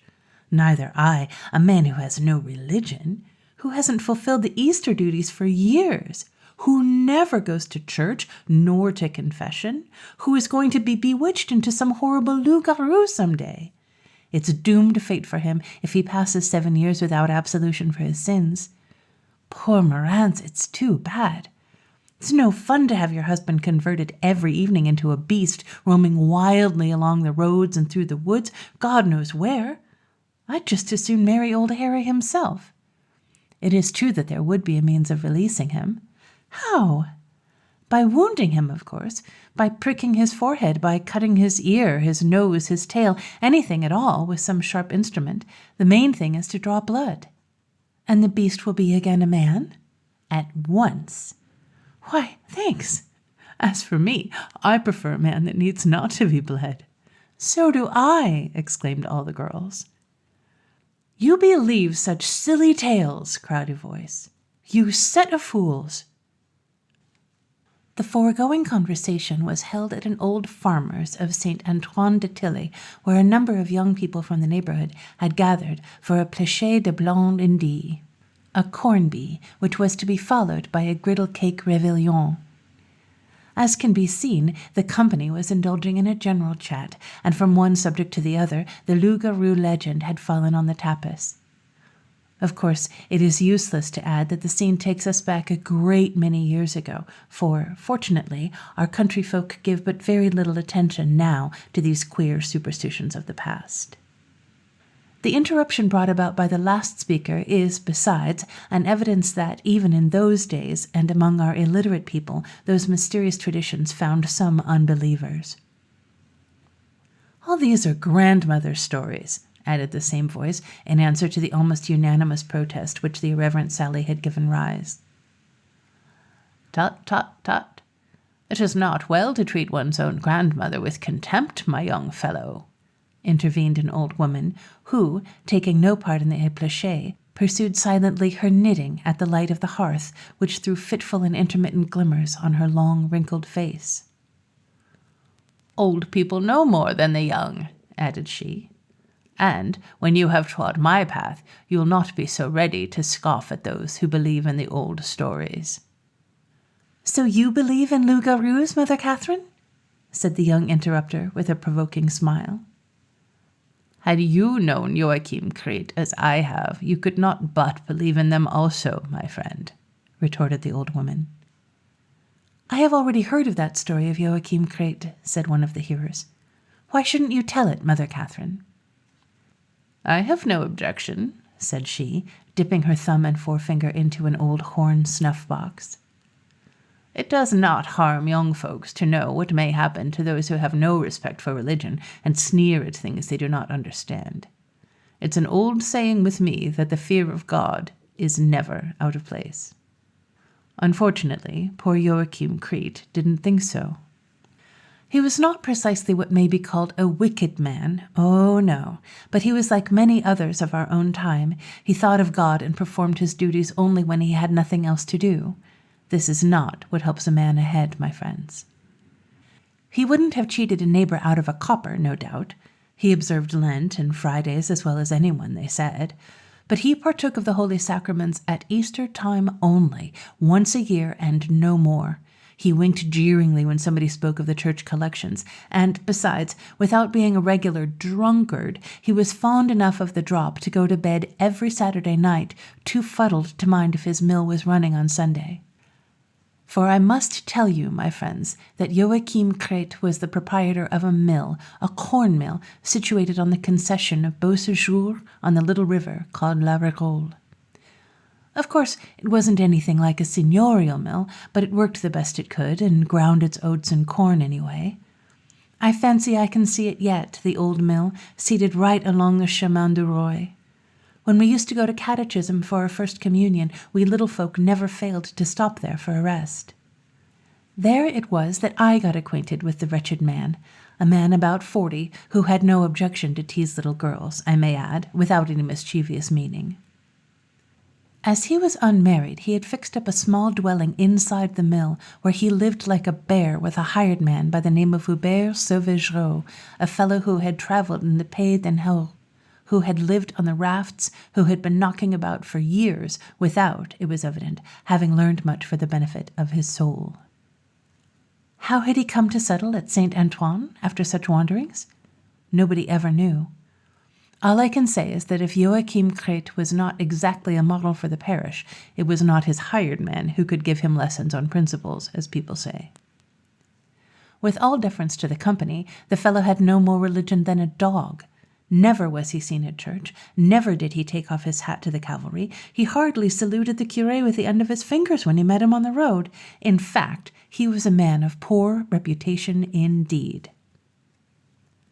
"What's all this to me?" said Joachim Crete when the matter was referred to in his presence. "He's a quiet fellow who never faints at work. He is reliable, just as sober as myself. He eats no more than another, and plays checkers to put in the time with me. Nobody would give me better satisfaction, even though he wore out his knees from morning till night at Les Chemins de la Croix."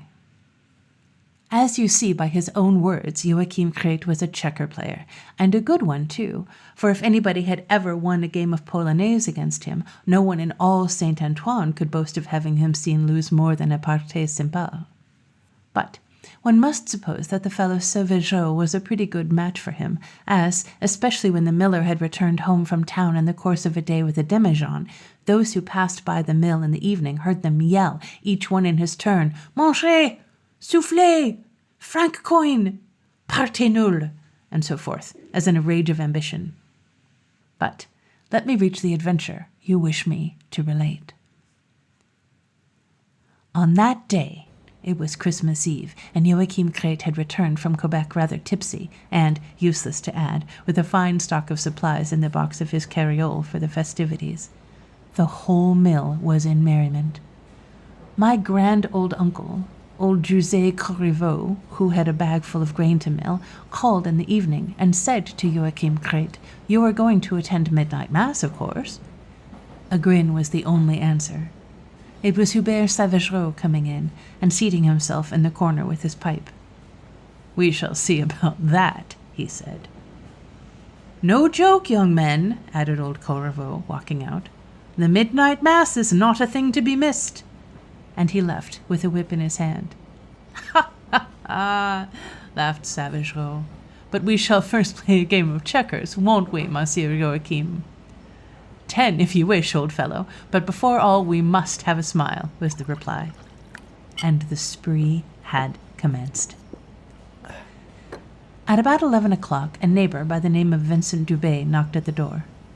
"Look here, Joachim," said he. "If you want a place in my berlot to the midnight mass, there is one for you, as I'm alone with the old woman."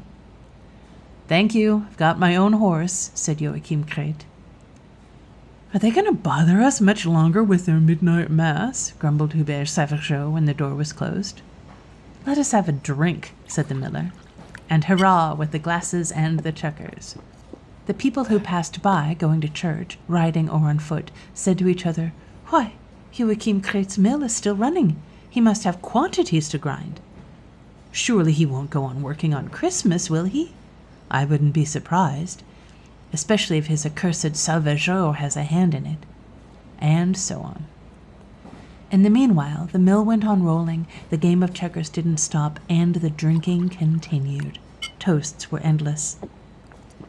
Someone knocked at the window. "Hold on, you fellows, it's near 12. The last bell is pealing. It's not very Christian-like what you are doing there." Two voices answered, "Go to blazes! Let us have peace." The last passers-by vanished, and the mill went on rolling. As the weather was calm and quiet, its rumbling noise was heard afar, and the good people hurried away, making the sign of the cross on their breast. Although the church was nearly 2 miles distant from the mill, Joachim Kreut could hear clearly the sound of the bell. At the last toll, he felt a kind of remorse. "'Tis 12, said he. "If we raise the paddle door—" "Pshaw! Are you such a poltroon?" said Salvageur. "Here, let us have a horn, and then I'll make you capote." "Well, as to that, you are not fit for it, my young man. Help yourself, and here's your luck. Here's yours, Monsieur Joachim." They had barely replaced their tumblers on the table when the last sound of the bell passed over the mill like a whisper in the wind. It was as rapid as thought. Crack! The mill was stopped dead, just as if a thunderbolt had broken the machinery. A deep silence followed, through which one could have heard the creeping of a mouse. "What's the matter?" cried out Joachim Kreut. "Some impudent jokers, no doubt," said the hired man. "Let us go and see, quick." A lantern was lit, and our 2 checker players started, with uncertain steps, in the direction of the undershot wheel. But vainly did they search and poke everywhere. All was in good order, and nothing seemed to have been interfered with. "This is most extraordinary," they said, quite nonplussed. At all events, they oiled the machine, started her again, and returned to their checkerboard, not without making their first call at the table, though. "Your health, Hubert. This is to yours, Monsieur Joachim." But hardly were the glasses emptied when the 2 men started staring at each other with a bewildered expression. They were beastly drunk, first of all, and then the mill had become silent once more. "Some confounded rascals have thrown rubbish into the grindstones," muttered Joachim Kreut. "Let the devil wring my neck," jabbered Sauvageot, "if we don't find what's wrong this time." And here are once more our 2 drunkards, lantern in hand, prowling everywhere about the mill, stumbling and tripping on everything they come across. But all uselessly. There was nothing the matter, either in the grindstones or elsewhere. The machine was started again, but whoosh! Half a turn of the wheel, and that was all. The whole mechanism was at a dead standstill. "The devil take the whole concern!" yelled out Joachim Kreut. "Let us go!" A desperate oath was uttered. Hubert Sauvageot, who had probably entangled his feet in some kind of obstacle, had fallen headlong on the floor like a helpless brute. The lantern had gone out of his hand, to be sure, so that it was pitch dark, and Joachim Kreut, who had all he could do to steer himself, had no great mind to go to the rescue of his companion. "Let the rogue look after himself as best he can," said he. "I'm going for a drink." And by the dim light of the candle which glimmered in the distance through the half-opened door, he succeeded, after many stumbles and slips, to worm his way into the room, where he entered without closing the door behind him, so as to give the loiterer a chance to do the same. As soon as he had passed the threshold, you may well imagine that his first thought was to go right to the table where the glasses and the bottles stood. But as he was pouring out a gobletful of rum, swinging on his hips, he heard behind his back something like a groan. "That's you?" he said, without turning. "Here you are. Come on." Another moaning answered, stronger than the first. "What's the matter? Did you hurt yourself? Have a drink, that'll cure you." But no one appeared or responded. Quite surprised, Joachim Kret turned around, laying his glass on the table, and stood terrified, with his eyes fearfully fixed and his hair standing on end. It wasn't at all Hubert Sauvageot who was facing him. It was a huge black dog, as tall as a man, with formidable teeth, sitting on its haunches, and who stared at him with eyes blazing like embers. Without being a hero, the miller was not precisely a coward. After his first impression of terror, he plucked up his courage and he called out to Hubert, "Who has let this dog in?" No answer. "Hubert," he insisted, stammering with a thick voice. Where does this dog come from?" Not a word. Why, that's rather cool. Get out of this, you!" The big dog gave a growl that sounded like a bit of laughter, but didn't stir a foot.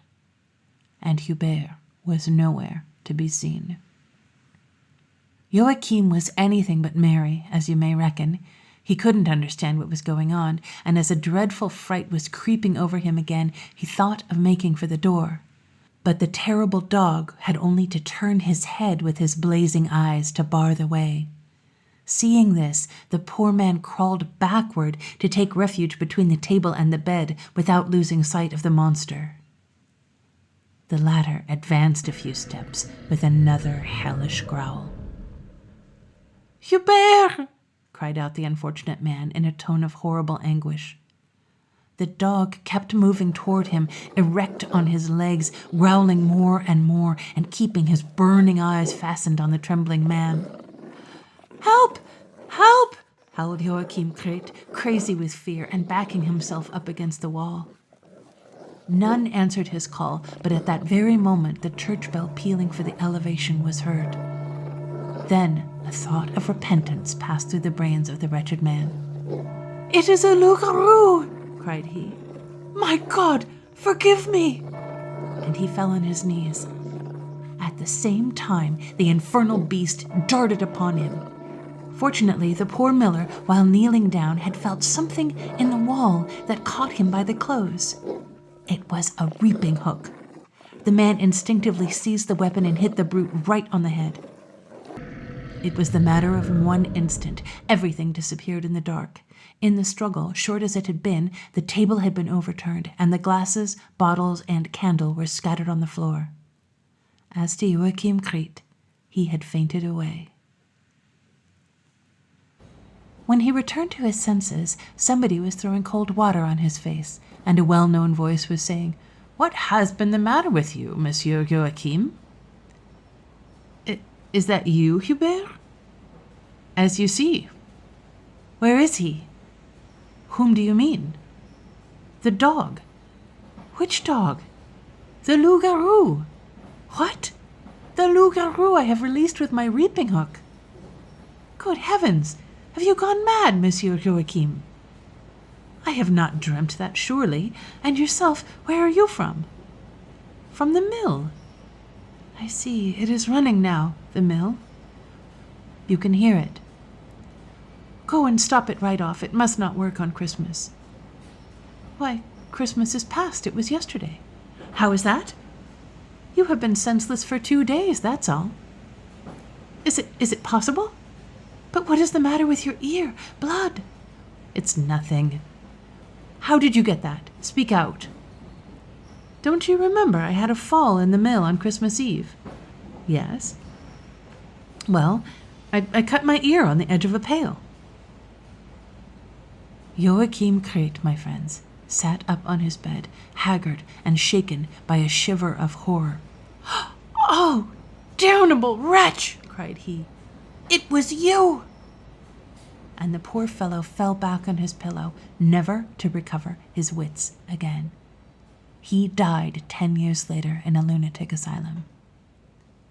As to the mill, it was torn down and carried away in the spring at the breaking up of the ice.